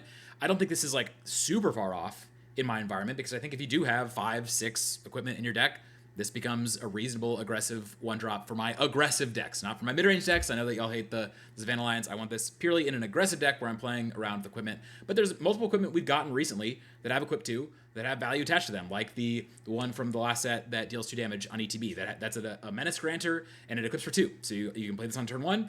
On turn 2, you play that, you kill their 2-drop, you equip this immediately attack. There's something there, but it's a very specific, it requires very specific land. I think it's a C. Yeah. It's a definitional C. I think like anytime you start talking about mana reduction, you're getting into cards that are probably have some space somewhere you can play them. Yeah, maybe even C+, because we just play a lot of equipment already that this could technically work. I mean, I played against somebody in your cube yesterday. They had a Hex Gold Halberd in play, and they had the red white double strike equipment, the Blade Hold, whatever, in play. The fact that you can pay 3 mana to put Katana on this is kind of hot. Right? Yeah, like, that's something. Yeah. I mean, they were choked on mana, so they couldn't use all their different sources, and this adds 2 mana to, pay for equip cost. So I think there's probably a realm where this just kind of works. Kind of like a Heartfire Hero, right? It goes in a specific style of red deck and it adds a little bit of flavor to red, but doesn't go in every single red deck. And you can certainly push it in, decks or cubes that support equipment and have red white equipment. It's actually actively like, I don't know, be there. So. Yeah, I like it. I think C+ is probably appropriate. Cool card. Next up, we've got Oin the Brave. It's 1 in a red for a 1/3 legendary dwarf warrior. It has Storied. And as long as you have an endurance story, Oin gets +1/+0 and has haste. It also has 1 tap, discard a card, draw a card. So with endurance story, 2/3 haste for 2 gets the rummage ability no matter what. Yeah, not a lot of ways to turn this on turn 2 specifically. You know, you could play like the black 1 mana pot that makes a blood token, and that would do it. There's like a couple other ways to do it, but it's not going to be very common. And I think that kind of kills this. That makes this dead on arrival. Like if you had games where you could actually play this as a 2/3 haster on 2, I'd be pretty excited for it. So maybe in the future, if we have more of these, 2 artifacts for 1 mana cards, then this becomes a playable option. But I think at the moment it doesn't get there. Gonna get Urza's Bauble on the client. Yeah, I have it as C- just because I do respect the fact that it can sometimes be a 2 mana 2/3 with an extra ability, with haste. But I assume it won't be that very often, and it's almost never that on turn 2. And when it's not that, if we have to put any real amount of work, it's just really, and this is maybe not fair, but Charging Strife Knight exists, right? So unless you're in a bigger space and you need more discard enablers. The card that looks a lot like this is the one from Duskmourn, I want to say. No, maybe MKM. The 2 mana 2/3, the Detective. The 2 mana 0/3, that when it attacks gets +2/+0, and you can sack an artifact or discard a card to draw a card. I think that clears this quite easily. But yeah, if you care about dwarves, this is a legendary creature itself. Again, there's some cards you can synergize around here. For sure. Next up, we've got Bothersome Noisemaker. A lot of hubbub in the community about this one. A lot of people making noise about this one, if you will. It's 1 in a red for a 2/2 Goblin Bard. Whenever you cast a non-creature spell, a mass goblins 1. Simple text box here.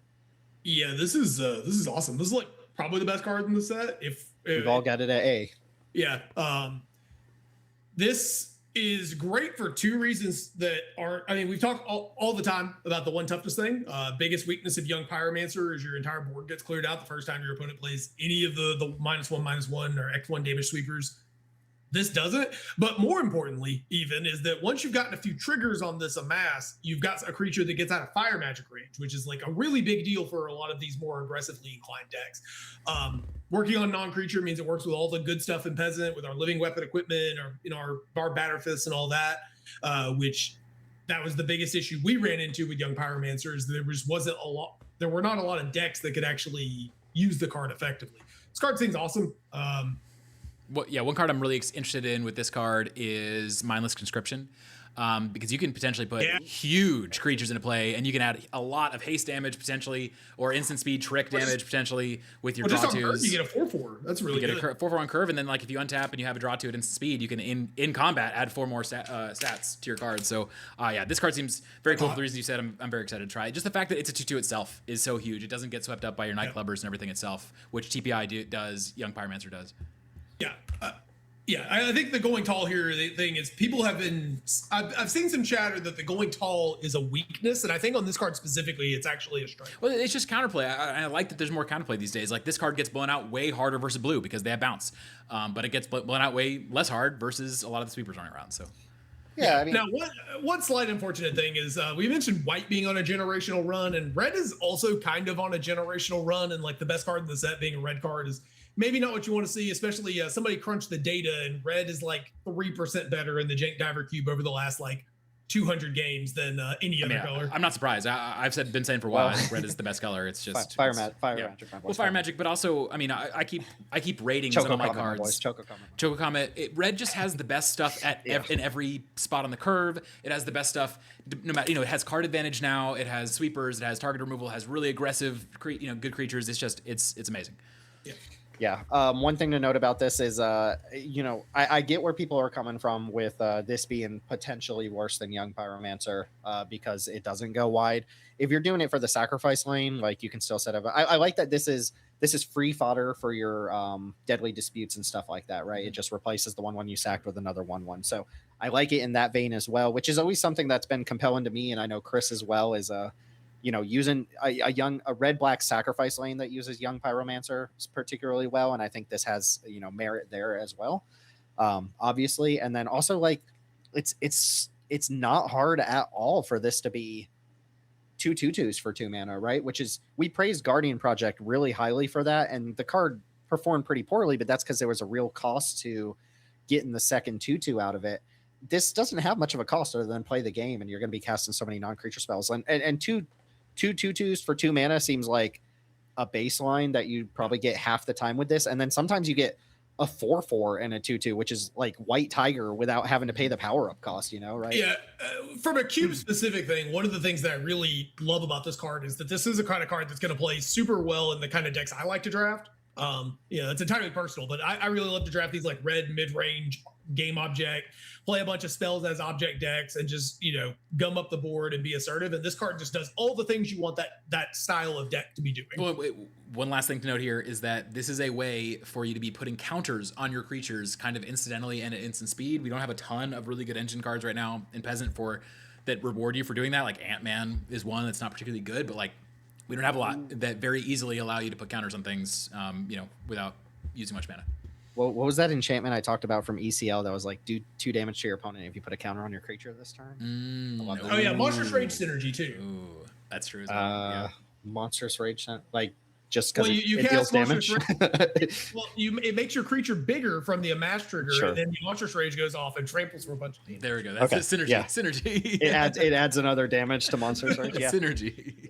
Okay, so that will probably be the best card of the set. Sorry, S tier. Maybe we get to something else here at the end. Okay, let's talk about why are we not putting this card in S tier? Let's talk about that. Well, that's compared to just to be clear before answering the question, this is not necessarily me putting a stake on it, but like if we put it in S tier, we're not saying it's S tier from everything in Lord of the Rings. We're saying it's an S tier compared to all other S tiers that we've ranked across other things. So is it in S tier with all the other S tier cards that we've ranked before? That would be like the counter question to answer. I don't think so. I think that ultimately you play this and it can still just die. It doesn't provide you, the value that a lot of the 2-mana engine cards a few of the 2-mana engine cards that we're saying are actually S tier do. So yeah, I think it's a very good card, but I don't think it quite gets to like format defining. Just to be clear, I'm just talking. We've been hyping this card up, and it's like, well, why are we not? Yeah. Like if you're wondering at home. Because then, because then we're saying it's like in the same league as like the Nurturing Pixie, the Chrysalis, the Fire Covenant, God, and stuff like that. Those are like S plus though. All right, next up we've got a Bumber, Gentle Dreamer. This is 2 and a red for a 5/3 legendary dwarf bard. It has storied. It doesn't untap during your untap step unless you have an enduring story. Notably, it doesn't intertap, so you can just kind of use it as a blocker until that happens. Then it'll untap normally. If you just erase the downside on this, how good is a 3-mana 5/3? Like, I don't think it's good enough. That's just okay. It's missing a line that says exert, exile the top 2 cards of your life. Exactly. you guys cannot compare everything to a You nep. can. It's in the cube. It's in the cube. You cannot can. compare everything. I will, to Tim. I can and I will. One person gets a nep. One person. Okay. How about this? It doesn't have haste or trample. And tap to discard a card and draw a card. How about that? Yeah, it doesn't know. That's the thing. It doesn't have abilities. It doesn't have keywords. It's just a 5/3. This is like not even. It's not even like super big. Like if this was a 3-mana, 4/4, I'd be 3/5. I'd probably be more interested as a 3/5 than a 5/3 because at least then it's 11/6 or something. I don't know how you've got to be really really big for a 3-mana card to get there. Like big is not big in cube either. Like you're just gonna die to random removal. Well, yeah, I think like if its sizing was large enough that it didn't die to a lot of 1 and 2 mana removal, then I'd be more interested in it. But it dies to all the 1 mana red removal that you want. It dies to like all the 2 mana removal. So you're not getting away with anything. It has no keywords. It has no way to synergize around it other than the fact that it's a legendary creature. Like to be clear, because I've been in a big in the camp of like dies to removal is not an argument. The problem is that even when you don't die to removal, the question is like what happens, right? And if the card has significant upside, that's awesome. Like Annette just basically wins the game if you untap with it. This card. Maybe it doesn't even trample. It doesn't. It just attacks and dies to Monstrous Rage though. Synergy card. Monstrous Rage. I think it just the key card to compare this to in my mind is the 3-mana 4/3 with trample that turns off life gain. I think I would just rather have that card. It still synergizes with my power 4 matters stuff. Well, you've got Gert and Old Lace right and you now, have Gert here, now. and that card clears it by like a mile. Yep. So agreed. Yeah. In terms of cube equity and just power and fight, which by the way, you'll be happy to know I did use it in I won a roto because I was stuck on red mana and I used my green mana to cast Gert and Old Race to discard something and go get my red mana. Also, last night Flutter was using Gert to discard his Glacier Godma and reanimate it with Necromancy. So that was a thing that was happening. What a guy. He's a what Chad. a guy. Chad, yeah. Okay, next up we got Snow Slope Hunter. Hey, Did you accidentally put this in the red section? This is supposed to be in the black section, right? Yeah, this is clearly a black card that's been. I have a this rant incoming on this card. Yeah. Okay. Tell you what, I'll read. You rant. Okay. Snow Slope Hunter is 2 and a red for a 2/3 Goblin Ranger. Activated ability: sacrifice another creature or artifact.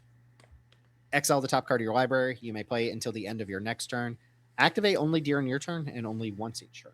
Okay, so I think this card is good. I don't think it's amazing, and it's sacrificing or being required to sacrifice your stuff in order to achieve your value. I do think gives it a lower floor than stuff like Inept or even Jessica Jones. I'm going to start it out. I'm going to put out there as like a C+. I do think that the card has interesting potential in the sense that you can play it and immediately get the card from it. Like if you play Barbed Batterfist on 2, you play this on turn 3, and you immediately get the card. So it does have kind of a pseudo ETB, which in my mind makes the card a lot more interesting to play with. It is very limited on the amount that you can use it, but the fact that we have a potential free way of turning our food into cards or our superfluous equipment into cards, or yes, at times our mass creatures or whatever into cards, there isn't really a card like this that I have found that is a free way of exchanging your resources for cards. My rant is, what the hell is this doing as a red card before we have a black version of this card? I don't understand. Black has not gotten fun toys literally now in almost 2 years. Red, meanwhile, is the best card in Peasant, I'd say at the moment, by a fair amount. It's been getting new tools all the time. It gets new engine creatures all the time, and black still only has like one solid engine creature in Morbid Opportunist. I don't understand why this isn't a black card. To the point, too, that like, I think this card reads really nice. I like everything on the card. But like, I'm kind of wondering if it even ends up making it, because red is so stacked that it's like a good card in red needs to be really, really good. If this is a black card, it would be like move over whatever, shove out anything but Morbid Opportunist. I'm with you, Dan. I don't get this. Like, I love playing red decks. I'm going to love playing this card if we put it in the cube, I'm sure. This is right up my alley. But I don't understand why this isn't a black card that does something similar. All I can figure is that red is so bad in Commander, and they've been really so focused on trying to boost red for Commander specifically that's why they're giving red all these tools. But the problem is how that plays out in Peasant is just red gets all these insane, crazy good ways of drawing cards, which it had none of before, and now it has a ton of. And meanwhile, black, the best ways it has to draw cards are like Deadly Dispute, which was printed 4 or 5 years ago, Morbid Opportunist, which was printed 7 years ago, or whatever. We just don't get engines in black like this. I'm going to go a slightly different direction, but I'm kind of with you in that I don't think it's that red's bad in Commander, because red's actually, I think, really good in Commander at this point. I think it's more that because they won't print cards like Kamano Faces Kakazan anymore, they're not willing to give us these good curves. They've got to find a new direction that red can work and not just be terrible and limited, because we've seen it be really bad in a lot of sets lately. Yeah. So they're looking for this direction, because apparently I don't understand it still. People just complain when they get attacked. Like, please give us more good. Just give us what red is good at. Like, I'd rather see more good assertive cards than this in this color. Like, just it just is what it is. Like, I know red's great. Red is awesome in cube. But if we don't get any more good red assertive cards, then that would be a shame. I mean, I guess they gave us Terra Pact Intimidator last year, so maybe they're not fully off of that. But they don't print these really cheap aggressive cards anymore, so they've got to find a new direction. But yeah, this is like almost offensive that black doesn't have something like this. I've added 3 black cards to my cube from 2026. Three, and every other color has gotten at least 10. Why can't we have fun black toys? I don't get it. I don't know if I have too much to follow up. Angry Man in Texas hat. I'm very upset. Quick thing, real quick. Throw him back up on screen. Can I get thumbnail opportunity here? Those have been performing well enough that. Which am I looking this way? No, I'm intentionally pointing the wrong way because I think it's funnier. Oh, okay. Well, I don't know which way I'm looking. I'm gonna. Perfect. Just get your. There you go. Okay. Good. Everyone got one. Yeah, we got it. We're good. Okay. Yeah. So the card's good, I guess. The one thing, the card that came to mind when I read this is Harnesser of Storms, which is way different. It's the 1/4 for 3 that when you cast a non-creature spell, you impulse draw till your next turn. And this reminds me so much of the like, do the thing, get a card, but there's like a billion restrictions on it, and that card ended up not performing at all. And this kind of like gives me that vibe as well. Difference is this has an ETB functionally. I mean, and specifically, like, we've gotten cards like Mouser Foundry and like Carrot Cake that are really good 2-drops to lead into this. Oh, right? also Harnesser is to the end of this turn, and Snowslope is to the end of next turn. Which okay, gives you different opportunities. That's a pretty big difference. But yeah, specifically Oni Cult seems awesome with this card. Obviously, Carrot Cake seems good. Cryogen Relic seems good. Mauser Foundry. Mauser Foundry. Like, there's a lot of cards we have access to now that do seem pretty solid with this card, but I don't want to overstate it. It's still asking you to remove your board presence to draw your cards. It's limited. It's small, but I think there's competing real estate for like what you're going to do with your trinkets. Mm-hmm. Yep. So yeah, I mean, I have it at C+ because I could totally see a world where you just don't. I think I'm at B- because I think this is just a good card, but that's like a cube equity. Like, I think this. I guess you have to be doing the trinket thing, but I just assume also, you are in Peasant. Part of it for me is we have 3 engine red 3-drops at this point. We have Inept and Jessica Jones, and which, you know, I've heard reported from Flutter and Elf that they think Jessica Jones is fantastic. So we'll see. Yes, they say it's more like a 5-drop, but whatever. Jessica Jones and then Superior Foes. So we have 3 different engine red 3-drops now. Do we really need a 4th? I think that's part of my question. But yeah. Okay, that's fair. I guess this would be like pretty far down the depth chart in terms of how. I think it's more interesting than a couple of those, but like, yeah. All right, Ranger with no reach, by the way. What's up with that? Gloin the Mighty is 3 in a red for a 4/3 legendary dwarf warrior. At the beginning of your first main phase, add red. That's the creature half. It has an adventure attached to it called Easy Pickings. It's 2 in a red for a sorcery. Easy Pickings deals 1 damage to each creature your opponents control. They absolutely hate the X1 in this set. Like, X1 hate will continue until morale improves. What is this? Okay, I think the big value of this card is that it's weaker than some of the other sweepers, and that might make it really interesting because the sweepers might be too good. The sweepers are insane. They're insane. They're literally defined in Peasant Cube right now, I think, to some extent. And this is tier 2. I mean, it's very clearly tier 2. It's like shake the foundations, but the card you draw is always this clunky hill giant-ish card with kind of not an irrelevant ability. Actually, that might not be an irrelevant ability at all. That's actually kind of a good ability. There's so many mana sinks that you can find use for that. But like, you would never play this creature. The creature's bad, but 1 damage to all your opponent's creatures is good. So like, how good is the overall package? Probably like a solid C, you know? Yeah, and I think I guess this ends up being like a cube specific problem because usually there's only like 1 to 2 of these effects in retail.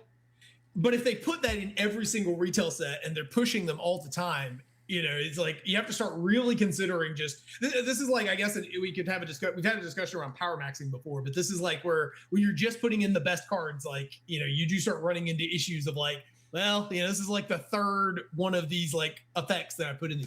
I think the bigger deal to me is just that the go wide cards are so good. I think you have to be playing with these cards. You just have to. And so the question is what density and what quality? And that's going to be up to the individual designer. Right now, I think that the sweepers are probably a little too good. I'm not sure what to do about it. And maybe depowering them with stuff like this is an answer. I'm not sure. My biggest issue with a lot of these sweepers, and the X1 ones are a little less bad about this, but it is a shame that it just punishes random creature mid-range decks in trying to keep these like army and a can cards in check. Yeah. So I think there's a compelling reason to play this because it's a tier 2 sweeper. Same thing I said with the black card, the gnashing of teeth and the crying of eyes or whatever the hell it was. Misty Mountains Raider is up next. This is 4 in a red. This is a 5-drop we're talking about here. 5-drop creature, no adventure, just straight up 5-drop. 5 mana, 4/4 Goblin Soldier. When you attack, amass goblins too. That's very important. Notably doesn't have haste, unlike the other primary versions of this effect. But kind of has a little bit of haste there, right? A little bit of haste. Sometimes it triggers off any creature. If you attack with an amass goblin, an amass token already, then it kind of has haste. Yeah. So the important part here, the only reason to talk about it is because you can get immediate value off of it by attacking with something else.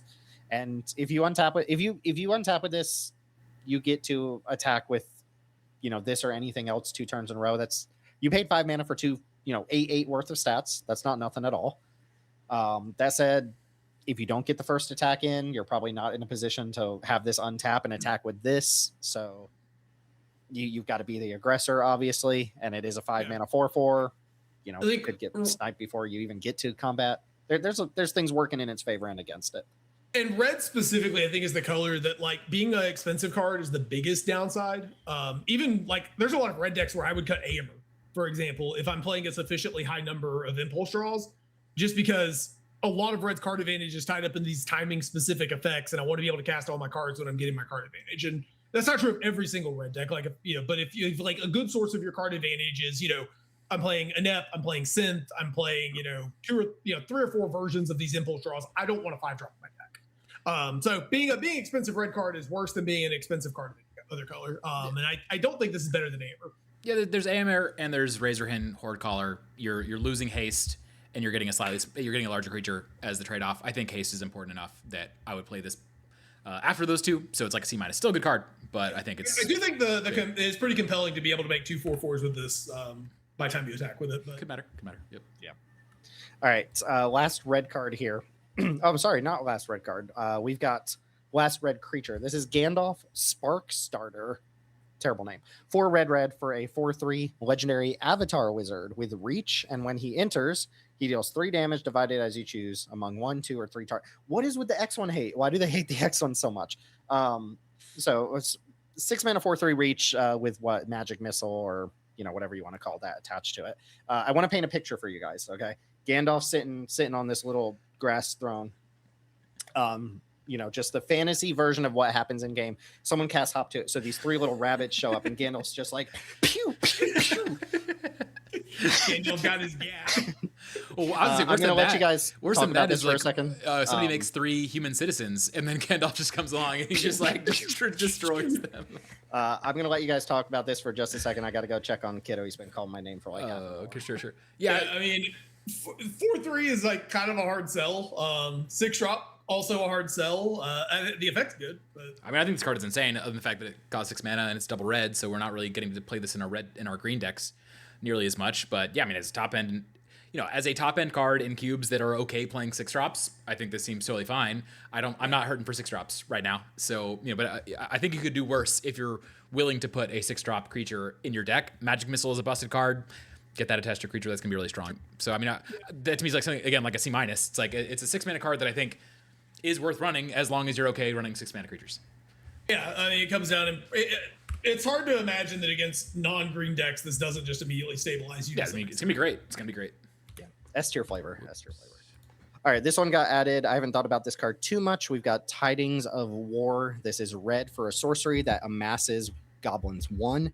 If it was cast from your graveyard, you amass goblins 3 instead, and the flashback cost here is 3 in a red. So the only card that they printed ever really like this for red is, and I wrote it down here, what's it called? It is called Satyr's Cunning. And this is a card, I want to say from THB.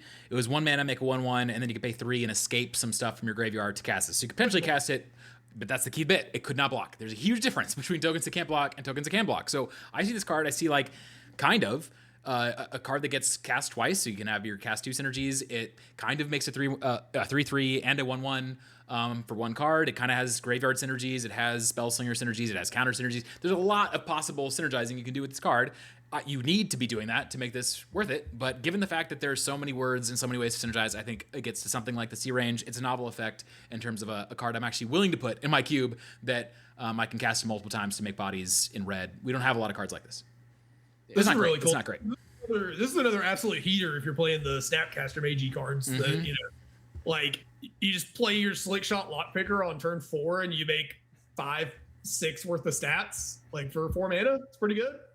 But again, this is a synergy lane, right? Like we've got to do something with it other than just cast the 2 parts of the card. Yeah, so again, I'd say it's something like a C- probably, but I don't know. It's a very cool card. Yeah, it's cool. I do want to read what Teld put in our doc here. S. Was that me? I don't know. It might have Maybe been it was me. It might have been S me. in there. S tier, obviously. That is a compelling card to me. I want to do stuff with it, and my mind goes to places, and then I don't really pull too much out. So, it's like it's compelling, but I don't think super strong. So, seems fine. Pinecone Strike is up next. 1 in a red for an instant. Choose one or both. Pinecone Strike deals 3 damage to target creature. If it would die this turn, exile it instead, and or destroy target artifact token. I love this card. I love this. This card. is hot. So cool. This is good. So I don't know the Hobbit lore here of why the pine cones are like Nuclear on missiles. fire or what. Yeah, exactly. But canonically, like getting hit by pine cones is like the equivalent of getting struck by lightning. So just keep that in mind. Even strictly better than getting struck by lightning.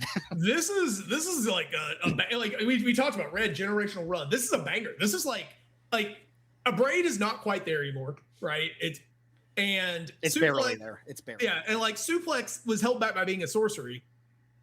this doesn't get non-creature or non-token artifacts, obviously. Like but like the 2-for-1 potential here is really cool, especially like just imagine. I mean, like this lets you use a red spell to 1-for-1 an Inspector. That's how good. Well, not just. Let's talk about some of the cards that this 1-for-1's with. Inspector, Hard Evidence, Spyglass Siren, Forecasting Fortune Teller, Lita sometimes after it's made a counter, Norn's Inquisitor, this nabs, Agent 13 potentially after it's made a token, Cat Collector after it's made a token. There's Tough Cookie. There's so many cards that this 1-for-1's with. Yeah. And if you ever kill a Thopter with this card, like with the tokens, you're just gonna be like jumping for joy. Thopter Engineer at 1-for-1, and on top of all that, it's a 2-mana deal 3 that exiles, which is like not embarrassing, on its base rate. Like a Braid doesn't get that kind of optionality.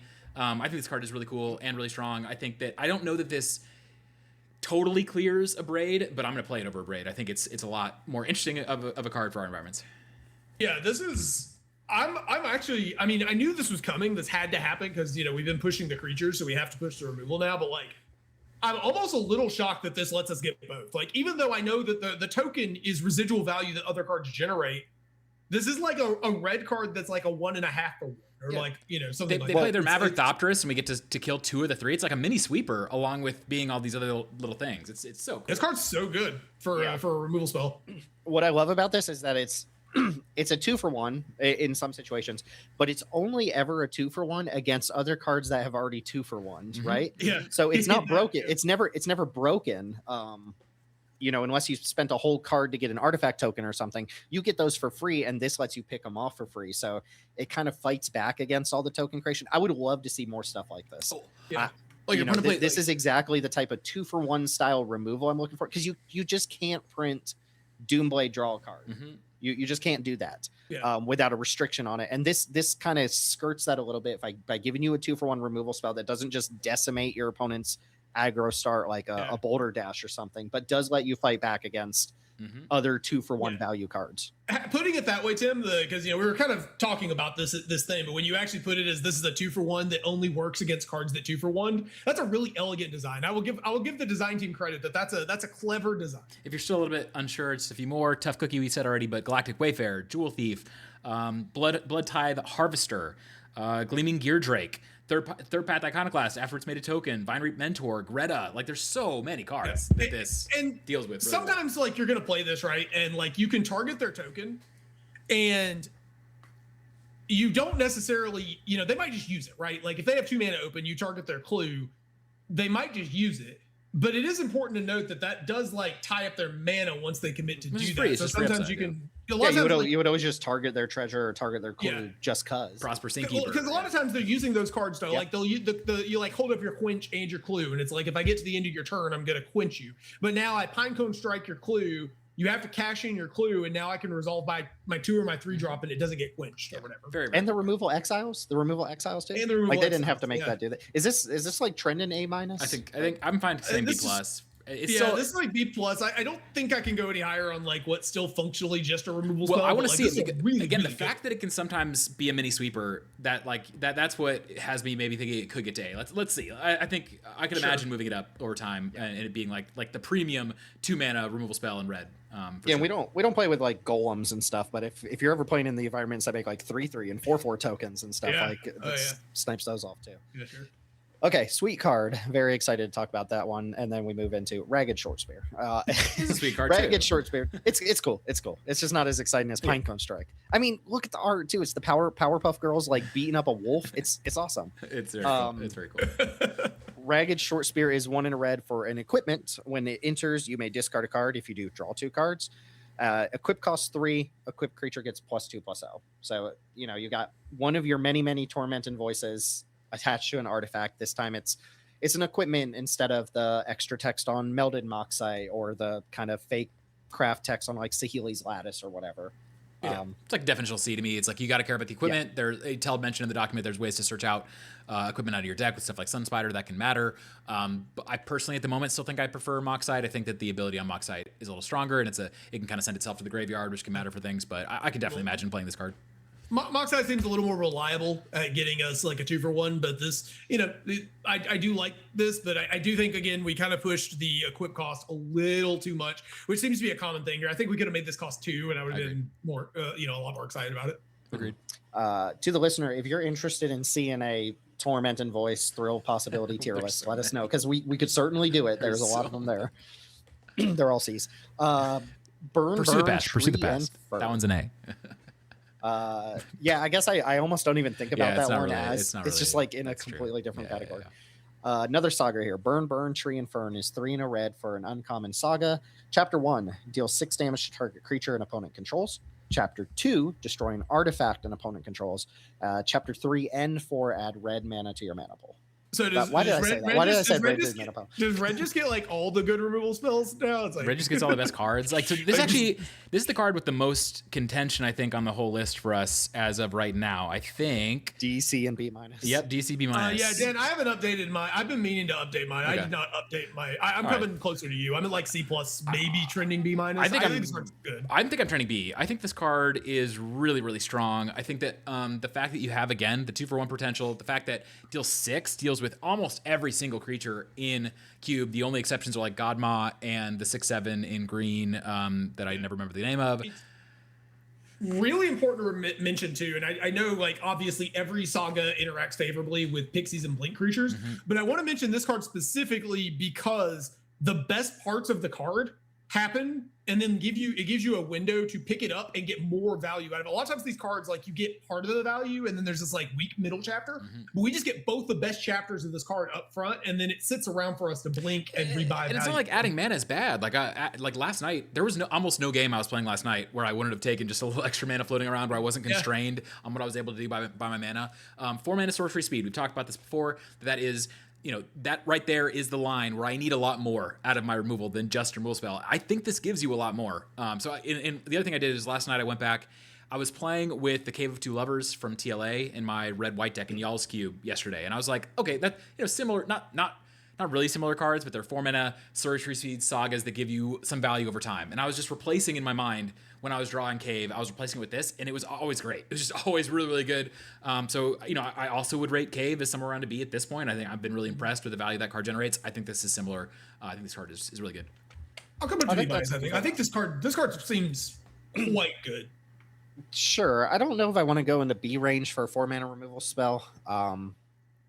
You're not guaranteed for chapter 2 to hit something. It like just compared to Pinecone, which is doing slightly different things. Like your opponent sees that coming, they can use their artifact tokens if they've got them laying around. There are enough artifact creatures that this might just kill 2 creatures, and maybe that's enough to get me up in the C range alone. Because like, how many removal spells do we play that can kill 2 creatures? Not without sweepers. I don't know. And I already said with Dane, like adding red mana is not nothing. So there's enough here. I am. What's the opposite of bullish? Gun shy. Bearish. I'm a little gun shy on just 4 mana sorcery speed, kill a creature. I'm pizza. gonna say I'm cool going C+ because I do think this is a way better sideboard card than it is a main deck card. There are decks against that you probably would not want to run this at all against, like go-wide decks or whatever else. And I think that's like to your point, you were talking about like replacing in your mind with Cave. Like Cave is good into every deck in the format. Yep, that's true. Like That there's is true. not a deck that you don't want to draw Cave against. I will say a card I came up on that we could talk about it off air or whatever from Marvel Superheroes was Hulk Smash. And part of the reason I like Hulk Smash without thinking it's amazing is that it again gives you that 2-for-1 ability against things like live-in weapon equipment, which are hard to completely clear with one card. And this kind of does that. I mean, it does it very slowly, but it does clear live-in weapon equipment over the course of 2 turns. It leaves something behind. I think, I wasn't rating this really with the permanence, bouncing, recursion stuff in mind. So that I'm definitely going to go C range somewhere, and maybe I could see it being a B. I could see it being Okay, I think I gotta take up a qualm here because I think this card is better than the White Saga. I agree. I totally agree. the White Saga, So but they're not even remotely the same. Yeah, but they're not. They're not the They same just card. happen to be I agree. sagas. They aren't. But the same like, card. they're not. But like, I'm pretty certain if you ask me which one I think is better, I'm just gonna say the red one 100% of the time. You're talking as far as like giving it a grade goes. Yeah, as far as giving it, I mean, I'm fine if we want to leave the red one here, but I think that does mean we would need to bring the white one down into the C range somewhere, or just have them both at B- together. Right? Yeah, I'm fine with a saucy B- on this card. I think I to me the issue with this card is I can definitely imagine not really wanting to main deck it, but it's a very powerful sideboard option. Sure. Very, very strong. Yeah. I wouldn't be surprised if this just plays out really well. So yeah, I'll join you all on B- there. green, 1 card in green, and it's a nasty little rabbit. It's just a nasty little rabbit. Just waiting to get zapped by Gandalf. Yeah, Gandalf's like, he's got to use two bolts on this one though. So nasty little rabbit is green for a 1/2 rabbit. It has ferocious at the beginning of combat on your turn. If you control a creature with power 4 or greater, put a +1/+1 counter on this creature. So kind of what is it? Nessian horn beetle from TBD. The vanilla 4/1 from Aether keeps winning. Sure, yeah. I mean, we've all got this ranked at C. I think everybody and their mom can recognize that this is for a 4-power lane, and without that, there's not really a compelling reason to play it. Yes, the only thing I want to call out, though, I mean, I agree. I think you do need the 4-power lane just because you need very cheap creatures that get to 4 power. However, we do have one of those already in Terra Pact Intimidator, and it's like, okay, if you're playing this face up, they're probably not going to give you the 4 power, but great, now I get 2 landers. Like that's upside for me. Sure. Yeah, I think if you're running this this style of 4 power matters, I think you probably, I hate saying this, but you probably also want to consider running the counter package, just because those are things that kind of work well together. This is cross pollination with that. Yeah. And, like, a lot of those cards are that. Yeah.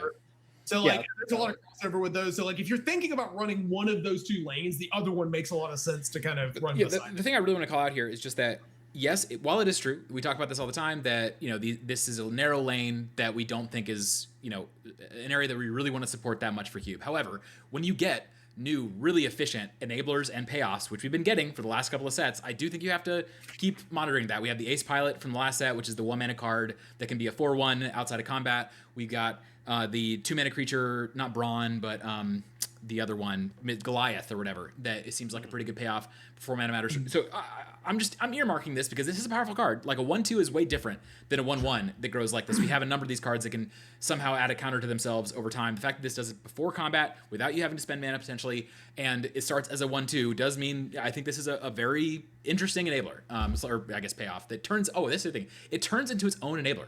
So if you, for instance, Monstrous Rage this pre-combat on turn 2, it immediately gets the counter off of itself. These are things to keep in mind as you're playing with this card. I don't think this misses by a lot, and I think you could have a pretty minor power 4 matter lane and still play with this card. Sure. Yeah, we haven't ranked Saz's Chocobo yet, but it gives me a little bit of Saz's Chocobo vibes while being like a little, you know, a good bit harder to enable. That's green. That's the one green card. There's really not much else worth even thinking about. If that card gets anywhere near Saz's Chocobo, that's a really good sign. Chocobo's great, yeah. Yeah, so that moves us into colorless, and then we'll talk about some gold cards, a little bit of hybrid maybe in there as well. Yeah, definitely some hybrid in there as well. This card, we probably could have just axed this from the list. I was kind of asking on our doc if there was anything to this card, because people on the internet were going crazy with the comparisons to Arkham's Astrolabe, which I kind of get where they were coming from, but anyway, the card is Giant's Boulder. It's a single generic mana for an artifact. When it enters, scry 2, and it has 2 activated abilities. You can pay 1 and tap it to add 1 mana of any color, so it filters a mana, or you can pay 7 and tap it to sacrifice it and destroy target permanent. Assume that's, you know, not happen regularly at all. So think about it: 1 mana gives you perfect colors, and then scries 2 on ETB. Is that enough? No, it's a cool card with an ability. Yeah, it's cool. It's almost certainly not enough though. If you want a 1 mana artifact that scries 2, you can just play Candy Trail, and then it gives you your card back without paying 7 mana. Yeah, I mean the argument here is the you know, it gives you perfect colors for you know. It's a smoothing effect. I think the cube equity argument is in the toilet. I agree. Not the next coming of Arkham's Asteroid. No. We got a Teld card here. I'll let Teld read the Teld card. So we've got the Black Arrow. It's 3 mana for a legendary artifact equipment with flash. When it enters, it deals 1 damage to any target. If a dragon is dealt damage this way, you destroy it. And the equipped creature gets +1/+1 and has reach, and it costs 1 to equip. So we actually get a reasonably statted equipment. You know, we get our short sword. That's like kind of the bare minimum we can ask for out of an equipment. And it pings with flash. This is like what's the flick a coin? Pinger? This is flick a coin if you always draw short sword and put it in, and it has flash, like a short sword with flash, which is like okay. Flick a coin doesn't kill dragons though. That's a good point. I haven't been on flick a coin in a long time. I think like 3 mana to deal 1 damage to one thing is like kind of a tough sell. And it is kind of a tough sell if you're playing a lot of dragons though. Yeah, it's a cool card. Yeah, this is cool. Do you guys know anything about the Black Arrow or what that is? All I knew is that my friend who was really into the Hobbit said that they really did this card dirty. That it was way more epic in the story, and the fact that it's just like this kind of non-rare card that deals 1 damage, they think is pretty lame. Okay, because I mean, correct me if I'm wrong here. I don't know if there's like magic propelling this arrow or something, but like simply holding an arrow doesn't give you reach, right? Like you don't suddenly like the you idea need something. is You need the bow. Apparently this kills Smog. Like, spoiler alert for the Hobbit. But what my understanding is that this What? was the weapon used to kill Smog. That's why it kills the 100-year-old dragon. book. Exactly. Can you bleep out? This is the Spoiler alert, y'all. So yeah, I guess that's why it needs to have reach, is because it's really good against dragons. So Okay. there you go. Cool, I guess. Yeah. But then why doesn't it give your creature death touch versus dragons? Nah, as well. maybe that might be smarter. Yeah. Speaking of the internet's going wild about long-bodied gray dog having reach. It's Because long body. Yeah, he's got a long body, so tall. If you're It's a long-bodied dog with a gray fur. you're like 6'2" or taller, you suddenly have reach. 3 generic mana for a 2/2 dog with flash, reach, and when it enters, create a tapped treasure token. Notably, not an artifact creature, just a colorless creature. Is this we don't usually get colorless cards like this, right? I don't think it's. I don't know where I am because it doesn't strike me as terrible, but I don't want to play it either. Yeah. What deck are you ever running this in? I don't think we would ever play this, but it is kind of just it's sort of following the rules of Cube. Like it's a creature that makes a game object and like has some utility. We can flash this into to surprise block somebody. Maybe at 720. Maybe it's 720. Yeah, I could see that. I mean, yeah, I guess it makes an object, but like it's not even 2 artifacts for 3 mana. We have 2 artifact for 3 mana cards we can run now. Yeah. And it makes the tokens tapped. It's like, I don't know. I don't see it. If y'all want to argue me up from D, go for it, but I don't see it. Okay. D for long dog. All right, couple gold cards here to close out. We've got Thorin Oakenshield, red-white for a 3/2, legendary dwarf noble. It has trample, it has storied, and as long as you have an endurance story, artifacts and creatures you control have ward 1.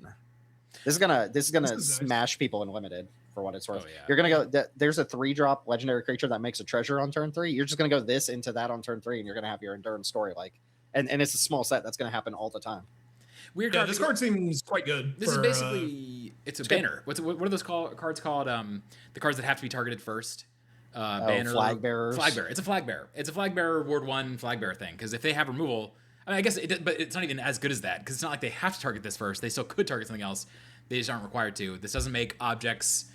Doesn't draw cards. 3/2 trample for 2 is like whatever we get. We've had these cards already. I think I put it as a C in the document, and I think it's more like a D. I think I'm still on C. I think this is 3/2 trample isn't impressive, but it is good. And the flag bearer nature of it, like you mentioned, like if they kill our 2-drop and have to pay extra mana to do it, that's good. And if they want to target a bunch of other creatures with their removal and kill those by paying extra mana, that's also pretty good. I don't think this card makes it because it lacks clear synergies to me, but I think the rate here is just good enough that it probably works in a number of spaces. Yeah, sure. I guess I can imagine. Where do we grade honor crop captain We give that a and C. stuff like that? I guess I'm wondering, is this even as good as honor crop? That's my question. But you're right that in the decks where you're on the front foot and you're building a big board, the fact that you're making them stumble a little bit on the removal is at least something. But it seems kind of minor. Yeah, it's something. It's not a lot of something. Yeah. Notably, your big board does still get cleaned up by fire magic. Yes, So there is that. yes. All right, another Teld card here, folks. Another Teld card. It's a Teld episode, y'all. It's a Teld episode. It's a banger. Mirkwood Nurturer is 2 and a Simic mana, so 3 mana hybrid. It's a 3/2 elf ranger. When this creature enters, return up to 1 other target permanent you control to its owner's hand. If you do, put a +1/+1 counter on this creature. I just realized I could pick up lands too. Awesome. Sure can. Yeah. I mean, if this didn't even pick up the +1/+1 counter, I'd still be on board just due to the hybrid nature. But the counter matters so much. It's a blue 4/3 for 3. Yeah. That presumably draws you a card. I was playing a bouncy castle deck last night. You watched some of this, Tim, and my bouncy castle deck. The fact that it doesn't have flying is a bummer, but a 4/3 for 3 in blue, what that goes in. It can go in mono green. This goes in 7 different decks too. Yeah, this card seems really the cube equity argument for this card seems really, really strong to me. I put it as a B before, and I think that's wrong. I think this is just a card that I would definitely recommend for most cubes to play. I think this is going to be between this and Brawn, you've kind of just locked up your Simic section. It plays really well with Brawn too. You curve it into Brawn into it, you get to draw a card and then draw another card. And we've noted this before. A lot of the newer bouncy creatures don't pick up the lands, and this being able to pick up a land for landfall is kind of, I guess, the joke here for, But also MDFCs. Retail limited, but your Yeah. MDFCs, yeah. I do want to know where these squirrels are hiding the bodies, though. If the Bloomburrow squirrels taught me anything. These aren't the foraging squirrels; these are the elf loving squirrels. Yeah, that feels like an A to me. I mean, the bouncy stuff is some of the best stuff you can do in Peasant, and putting that on an overstated body. It feels like kind of a it hybrid feels kind of like card? rescue. It's not as good as rescue, and maybe, but it's a hybrid. Again, to me, part of the rating here is the Q equity rating. And for me, this is just going to replace the Sticky Tongue Sentinel at this point. It's like I much prefer getting to run that style of card in a hybrid slot. We'll have to revisit Ant-Man. People have been kind of down on Ant-Man, but it's also still very new. So yeah. All right, we'll handle that one off board. This one I'm going to be a little bit sad about because every time I've revisited it, I've come down on it. Agreed. But the card is very cool. It's Sylvan Reveler, and that's Silvea, not to be confused with Sylvean or whatever. Sylvan Reveler is 2 green-blue for a 3/2 elf citizen. When it enters, draw a card, then discard a card. If you discarded a land this way, put it from your graveyard onto the battlefield tapped. And then landfall says whenever a land you control enters, you can pay 1 green-blue. If you do, return this card from your graveyard to your hand. So I think a lot of compelling text on this, a lot of late game potential. The thing that kind of knocked me down to I'm almost even like trending D at this point is I am currently playing a Roto landfall deck, like a Teamer landfall deck with a small lesson learn package. And I don't think at any point I would have had the mana or time or need to use the landfall ability on this. So that to me knocks it down to 4 mana 3/2 with I'm guessing growth spiral attached to it. And that seems fine. I don't think it's growth spiral attached to it because there are going to be situations where you don't have the land to discard and it's just a worse Jiraga Visionary. You know? Growth spiral that is sometimes no extra spell at all, which knocks it down even more. So I think this reads compelling and is probably almost unplayable. I think if you're in a much slower, I know some people have mentioned they're trying to have specifically curated slower environments. This is probably very good in those where you can kind of where this landfall text is real text, and we're going to be able to loop this card and pick it up and replay it a few times and dig through our deck. And but in our kind of spaces, this is I was kind of excited when I saw this as well the first time, and it's I'm kind of on this is probably unplayable. One of the only cool things about it is it does trigger your Kishla Skimmer because the land, if you get to put the land into play, you're putting it into play from your graveyard, so it does trigger your leaves graveyard synergies. I guess I would say is compare this to Ignis Sencho, which is not a world beater. It's just way better than this. Yeah, it seems way better than this. Yeah, agreed. I mean, is this even better than a Herbie? And I think Herbie sucks. Herbie is a 2/1 flyer, colorless for 4 that draws a card and puts a land into play from your hand. Herbie's probably better than this, and Herbie's terrible. I think people are going to be surprised. I saw this at first, and I was like, "Whoa, what a cool card!" And then I thought about it more. I was like, "Wait, 3 mana? So you need to have 4 mana up, including your landscape, and you have your counter spell up, and this thing is in your graveyard. They don't do anything, and you go, okay, I'll crack my fetch land, and then spend 3 to return this to my hand, and so it's 4 mana draw card, kind of is what it is in the graveyard. Clear, in retail, this will probably be insane if blue green is playable. My issue with the card, if there was a way to get around the fact that sometimes that top ability will just be loot, I'd like it a lot more. But again, we have Jiraga Visionary, which is just 4 mana 3/2 draw card. This card will sometimes be worse than that. I don't know why this needed to have the forced discard. I feel like a voluntary discard would have made a lot of sense here. Yeah. Or even if it was, pick any land out of your graveyard, put it back on the battlefield. That would certainly help it a little bit. Yeah, I just don't think. Story of Simic. We're doing our Simic tier list soon. There are no playable Simic cards. They're all terrible. So don't play Simic. Just play a 9 color pair set. To your point, Tim, last night for the first time ever, I saw a repulsive mutation have no text. Oh, I did it twice. Repulsive has been really good in my Roto. Really good. Normally Repulsive is amazing in every situation, but I saw Dan just completely blow out a repulsive mutation. It was like, wow. This card has downsides. Spend 8 mana, lose the game was basically what it got. Anyways. That sucks too because I want to like this card. It's so cool, but it's just I don't see it. And I think I started at B-, and I brought that down to C. I think it says C+ on the doc. I would honestly just go D. probably good in retail limited, whatever. Mhm. All right, next up is Large Bear. Also, Mop Beeble's mom, if you want to. 3 Golgari. I'm sure she's a wonderful woman. I don't know her, but I'm sure she's a wonderful. 5 mana, 5/5, bear, reach, trample. I'm reading this like I've got a problem, but this is our black assertive decks charging Monster Sword, guys. We're doing it. We've done it. I mean, this Reach, is just trample, Quake haste. This is Quake Dust Boar. It's Quake Dust Boar, and then they made it hybrid. I don't actually think Quake Dust Boar misses by that much right now. I think like it's just not as interesting as Aomare. I don't think it's as good as Aomare, but it's not like way worse than Aomare. It's not way worse than the other 5 mana options, and this is hybrid. So to me, this seems like eminently capable. I think I give it a B. I'd stand by that grade. I think like somebody complained in a draft recently of my environment that they felt like there wasn't enough top end options, especially for colors that weren't black. And yeah, that's intentional. Like sorry, for colors that weren't green, and that's intentional for me because I found those cards to be pretty bad. Well, one easy way to solve that problem is to make it a hybrid card. And now it's like in the situations where you really need that top end in your black deck, you have it. This is another option in your green decks. I think it's totally solid as a hybrid card. B seems very aggressive. Like, okay, you can play it in black deck, but what black deck wants it? Any deck that has a lot of removal plays a small game and just needs a top end threat. Like black doesn't You're get gonna put top this in end a blue threats. black deck. You're gonna put this in a green black deck. Like I think Green black, you might. probably. Actually, definitely this is a card. This is the card that I would have every time I played green black. This is the you card play this I in a white black. I don't think there's a black color player I would play this card. Tim, the few times I played green black in the Peasant Cube, this is a card that I would have loved to have in my deck because the problem with those decks is you trade resources with your opponent, and then you don't have something that can get you over the finish line. Mm-hmm. And like sure you do. in You those have green decks, sometimes fuck. you You have just hot need spy. you I just think need green some doesn't need damage. as much. Green doesn't need it as much in my mind, but I think definitely there are red black decks, there are black blue decks, there are black white decks that would definitely play this card in my mind. Less on it for blue black, but I think the other black color pairs, I can at least think of reasons you would want it. And I'm sure there's a way you could configure blue black, like a way to do that. I do think the hybrid here is like carrying all the weight though. Right? If this was just a green card, I wouldn't really care. But as a black card that potentially lets us like have that big finisher after we've traded resources to give our opponent very limited time to draw out of it.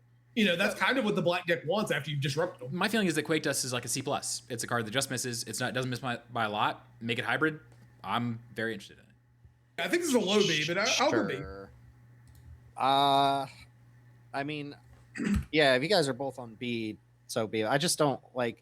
I know it's hybrid, but I think most of the colors it touches like I think have enough synergies that don't care about just big chunky like people are saying that, but I still don't see people putting this in to me most of the decks that this touches. The deck that I want this in is in a small game deck with a lot of removal, which is what black does like really, really well. This to me seems like a really solid black option. Especially after you've taken their removal spells with Goblin Town. Maybe there might be something here with like just being a retread of a card that exists that I'm also not high on that is making me pull down. But I don't think I can get up to B on this myself. Like I don't see like seven decks, and I think there's maybe 2 of those color pairs. We'll see. I'm definitely gonna want the card. I'm definitely gonna test this, so we'll see if it never gets played. Yeah, I mean, it also seems like a really good sideboard option again, and it's a sideboard I option out of 7 decks where it's like, okay, do I just need more threats? I think sure. I think green's got plenty of creature. I mean, green's even got good hybrid creatures that cover that for green already. So it's really the black here, like what black decks want. A 5/5, and sure, you could probably convince me that there are some black decks that want just a big top end creature that comes down and deals damage, but I think most black decks don't. I would still argue that green is going to be interested in this card as well because almost all of the green expensive cards, I've had to push all of them towards being value generating.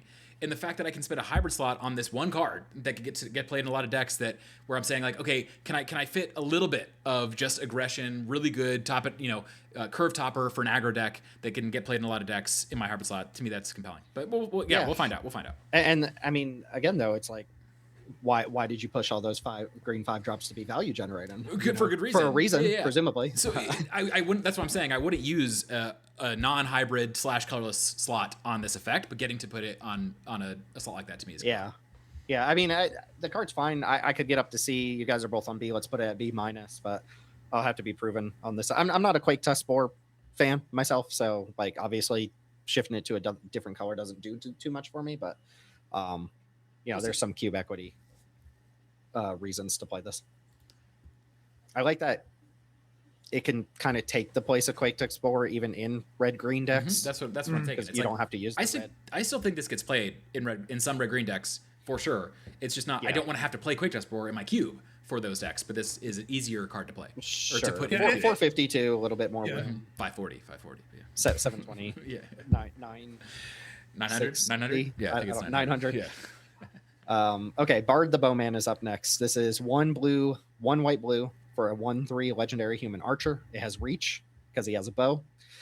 Whenever you draw your second card each turn, put a +1/+1 counter on target creature, and it gains lifelink until end of turn. So if you squint really, really hard, this is kind of like a 1/3 Rosie with reach that doesn't make a food token. Oh yeah, This is a solid F for me, dog. Yeah, I mean, like Rosie, to me, the whole point of playing Rosie is that you can like really combo off with stuff like Hop to It or other cards that put a lot of tokens into play. You're never getting more than one counter return off this card. That seems unacceptable. I guess there's an argument for it gets like your X1s out of X1 hate range if you're doing the mischievous mystic thing. Yeah, okay, it gives lifelink. Okay, I'll come up to D. I'll stop saying it's a total. It's a total. Like F. I mean, you'll see this in retail limited too, right? Like turn 2 unblockable looter Bilbo into this on 3, and suddenly you're doing the Norman Osborn thing and where your looter keeps getting bigger. But lifelink is a habitually underrated mechanic. Like it is something that will win you a lot of games of Magic. Mm-hmm. Yeah, I think this it's is probably fine. But yeah, it's fine. If it but, wasn't a gold card too, it's tough to spend a gold slot on. No, nobody in the room here with us is going to play this card. Patient Instructor hybrid card. This is 2 and Azorius mana, 3 mana total for a 2/2 human citizen with vigilance, and when it enters, recruit. We actually didn't talk about recruit as much as I thought we were going to talk about recruit. Seen some hype around this card, and I don't quite understand it. Yeah, I mean, it seems obviously worse than Shuri, but Shuri's really. Well, the hype is people just assume, like what we said up top, is people assuming you get the maximum value of you're paying 3 mana for a 2/2 and a 1/1 and a loot, and that's where that conversation stops, and not thinking about what you have to loot away or the times that you don't actually get the 1/1. And in that case, it feels like a flexible, better version of this style of card that we always get the 2/2 and the 1/1 in one body, right? And if that's what it always did, that would be good. But A, Shuri exists, like you said, and B, like we mentioned, recruit is not always going to give you a 1/1 or an ideal loot. So this is most often 2 mana, 3 mana for 2/2 vigilance that loots. That's it, and that's not good enough. Yeah. So I mean, even it's a hybrid card. What do you guys want to do when you loot? What's the thing you want to do when you loot? You want to discard excess lands. Mm-hmm. So I'm even okay giving this a D. Honestly, I think that blue white's hybrid cards are really competitive right now. I don't. I was really gonna say they're also two of them cost 3 mana. Like that's really important. Like Shuri and Sokka are definitely better than this, and then Sun Spider's also better than this. So like, where are we playing this? I don't see a reason. Okay, do me one favor. Somebody go ahead and read this card. I'll read it because it's my favorite. Real quick. My favorite card of the set. This is Goblin Plate Mail. It's 1 and a hybrid black red for an artifact equipment common. When this equipment enters, amass goblins 1. Then attach this equipment to the amassed army. Yes, love that line of text. Equipped creature gets +1/+0 and has menace, and it has equipped 4. So this is a 2 mana 2/1 menace that most of the time depends on your mass situation, I suppose. And then the equipped cost is 4, which is quite a lot. I almost want to put this in A because it's hybrid. It's cheap and it's 2 for 1. Unfortunately, the equip cost on this is like 7 million mana. Yeah, it's tough. This is, I mean, okay, but compare this with Dragoon's Lance.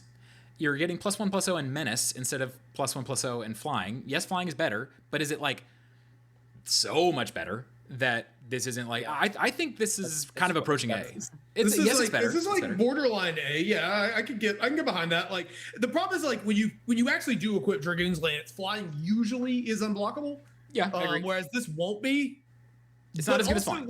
It's also like it fits in 7 colors of decks. It's a 2-drop that makes 2 game objects. Like, what deck am I not playing? I mean, I like this better than Black Mage's Rod by quite a bit. Oh yeah. Well, yeah. I mean, as a cubable card, don't get crazy. Don't get crazy. Oh come on, people, come on.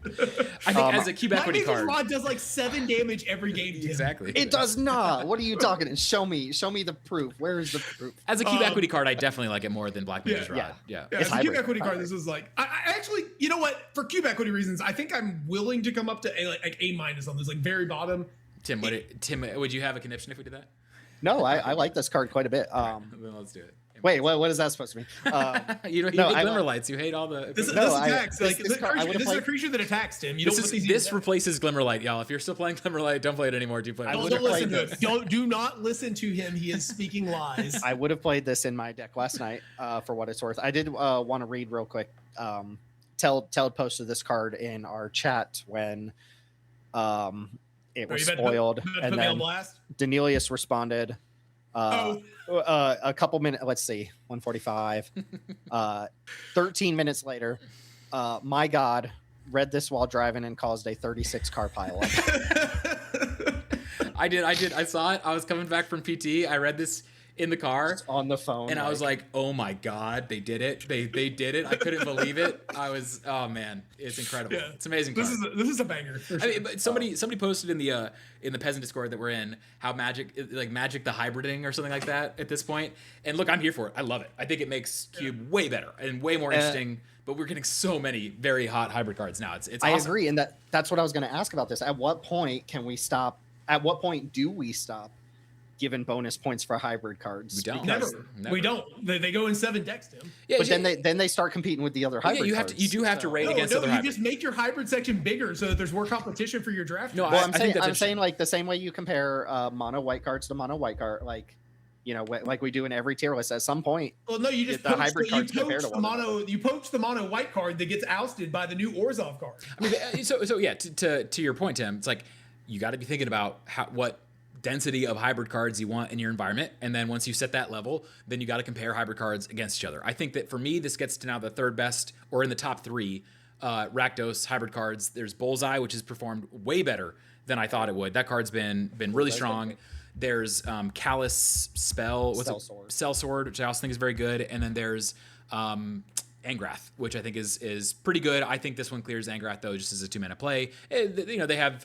You might even play them together because they both say mass on them. But I think this definitely gets up in that top 3 or 4 hybrid cards for Black Card at this point. The thing, this is where I'm going with this, is like, look at the Black 2s we're running, and this is better than most of the Black 2s we were running. It might not be far off, honestly. It's not, I mean, I'm not, it's just going to get played a lot. It's going to get played a lot. Yeah, this is a very, very cubable card, and it's like, the hybrid thing does not mean anything to me. I'm perfectly willing to just make the hybrid section bigger if the cards are compelling. That's the interesting thing is like, could we get to a place right now? I'm on, 30 hybrid cards out of my 540. Like I could see going to 40. I could see just adding another hybrid. If we keep getting good cards like this, I'll go up. I'll add more. Yeah, because the thing here is that these are cards that will go, like, this is a legitimate 7-deck card, right? Like, this is a card that you will put in basically any deck that touches these colors. Maybe not Gruul, but like sometimes you just want more 2s in Gruul. I like this card. I love hybrid cards as well. I'm right there with you. I guess I would ask the same question, and this is not me. I'm not leading an answer here or anything because I don't know if I have an answer. But I asked this about MDFCs a while back. If you could just replace every land with MD, like if you could just have all MDFCs, every card was MDFC, would that be healthy? Would that be a good thing? Would that be net positive? I guess I asked the same question about hybrid. If you just had 100 hybrid cards, 200 hybrid cards, like if they just made everything hybrid, is that net positive? Yes, because then you could start playing around with monocolor. You could put more monocolor payoffs in your cube. Like I think there's definitely advantages to doing that. The issue has been we haven't had good hybrid cards. But if we're getting more cards like this, then I think that it opens up a lot of interesting possibilities. And the difference with MBFCs in my mind, there is a cost to putting tap lands in your deck. Like there's a cost there. It's not. I still think the majority of them are worth it, especially the first one is extremely worth it. But if we got to a place where you're playing like 5, 6, 7 tap lands in your deck, like that can be a problem. Well, it depends, right? Because like if they're all like spell first, right? Say they just like say they printed Kinson Smelter with a tapped mountain on the back, right? You know, yeah. You would just put it as a spell in your deck, and sometimes you have a land. But then you'd be playing what was one? I'm sure there's a bunch of card games that do this, where you play your creatures as mana sources or whatever. Yeah. Lorcana does that. Mm-hmm. Weiss, I think, does that. Correct me. Sorry to the one person who's typing it. I don't know. I've never played Weiss. Calm down. I don't like anime that much. So the part of the and I'm only going on because this is the last card here, right? Part of the MDFC question is like, take Witch Enchanter, right? It sets such a high bar for like reclamation style creatures, and if you imagine they did that across the board, how much of future design does that field out? And you could kind of like make a similar argument with, we mentioned Shuri and Brawn, right? Shuri and Brawn automatically field out a lot of new designs that we will get in the future.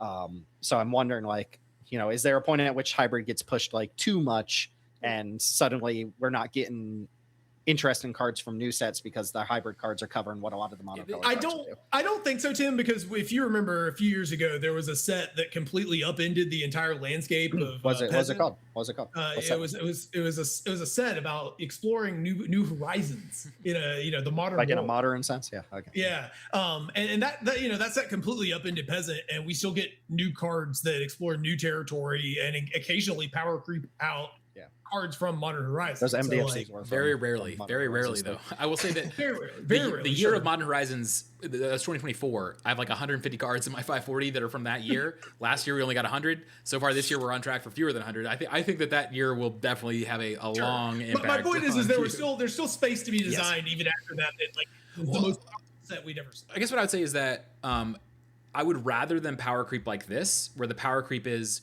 cards that get to be played in more decks, than power creep by just making more and more busted cards. So I guess this is like a more tepid way of power creeping that I'm happy with. It's modality. It's modality creep. Like I don't know. That sounds kind of dorky, but you know what I mean. Yeah.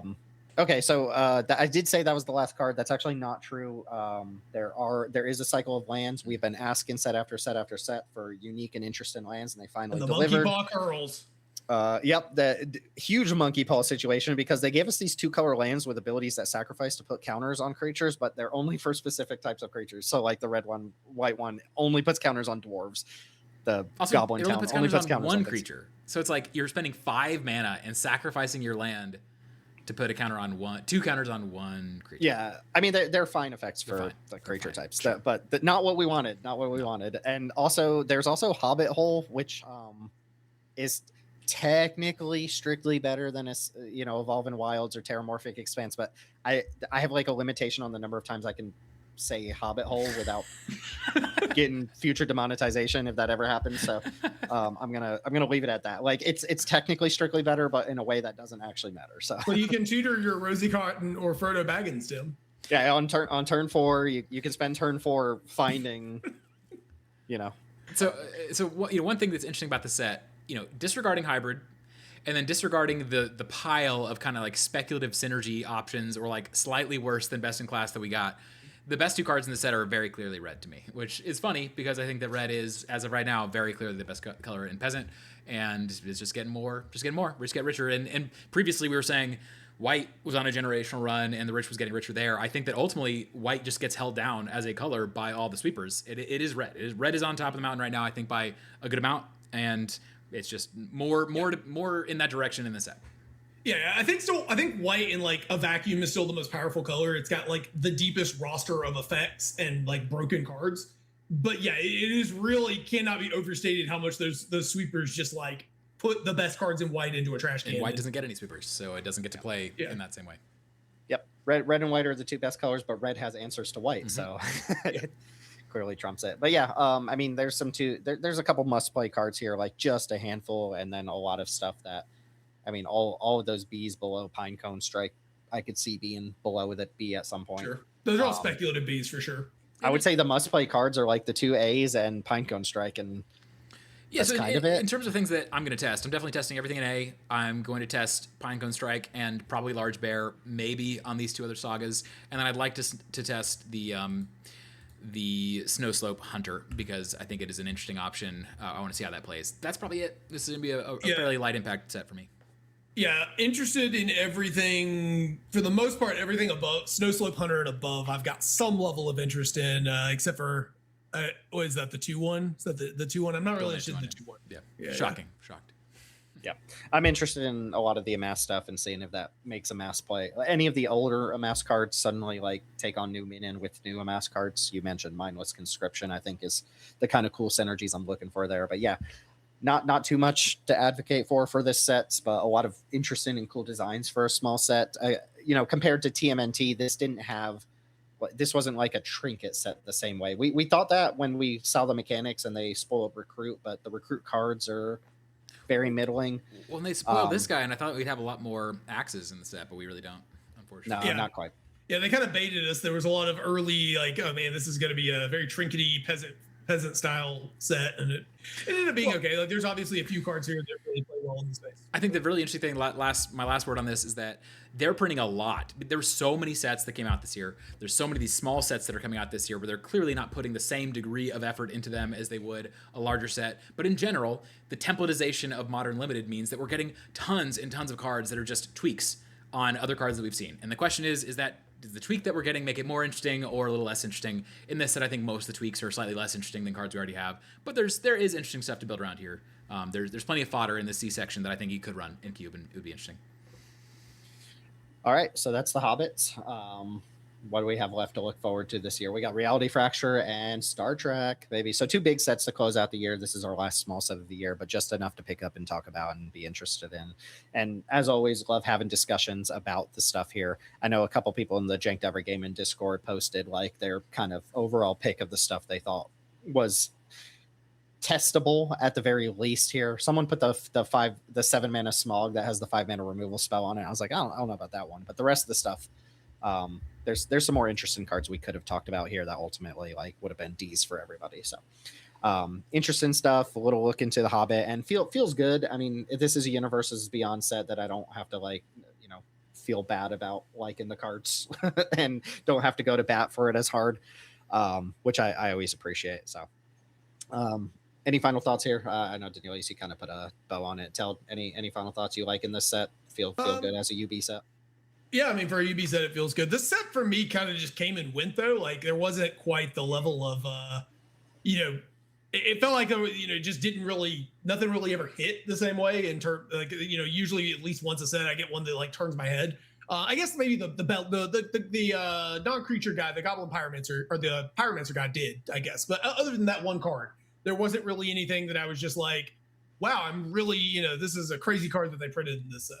Some really nice ones, but yeah, maybe it was just because of what I was doing this. I was just busy during spoilers, and it just kind of ended. And there also wasn't a 400 card, dump at the last day that I had to go dig through. We literally had like a fourth of the cards in this set to look at compared to Marvel Superheroes and Jumpstart. So yeah. And that probably sounds like a negative if you're like constantly looking forward to looking at cards. But honestly, we look at so many cards. And it was kind of nice to have a set where it's just like, all right, there's like 5 cards that matter in this set for me. Yeah. So yeah, noisemaker there. I think a clear standout from the set. But you, dear listener, can make some noise down below in the YouTube algorithm, the YouTube comments. Anyway, that's going to wrap us up here. Just a reminder to check out the Janked Every Game in Discord, link down below. If you want to listen on Spotify, these episodes go up on Spotify as well. I don't check up on it that often, but I do see that people download and listen on Spotify. So, if you're one of the Spotify listeners, hello, we like you too. And you can check out Danieli's Peasant All-Star Cube, which I highly recommend coming out to the Limited Level Ups Discord server and trying that out for yourself one weekend. It's a lot of fun. All the Discord stuff linked down below. We will be back with some Black One drops, I believe, and maybe some Simic cards soon after this releases, and we'll be wrapping up those tier lists as well. And then we'll be back for another set review in like 2 months for Reality Fracture. So stay tuned. Thanks for listening as always, and we will catch you all next time. See ya. Goodbye, folks.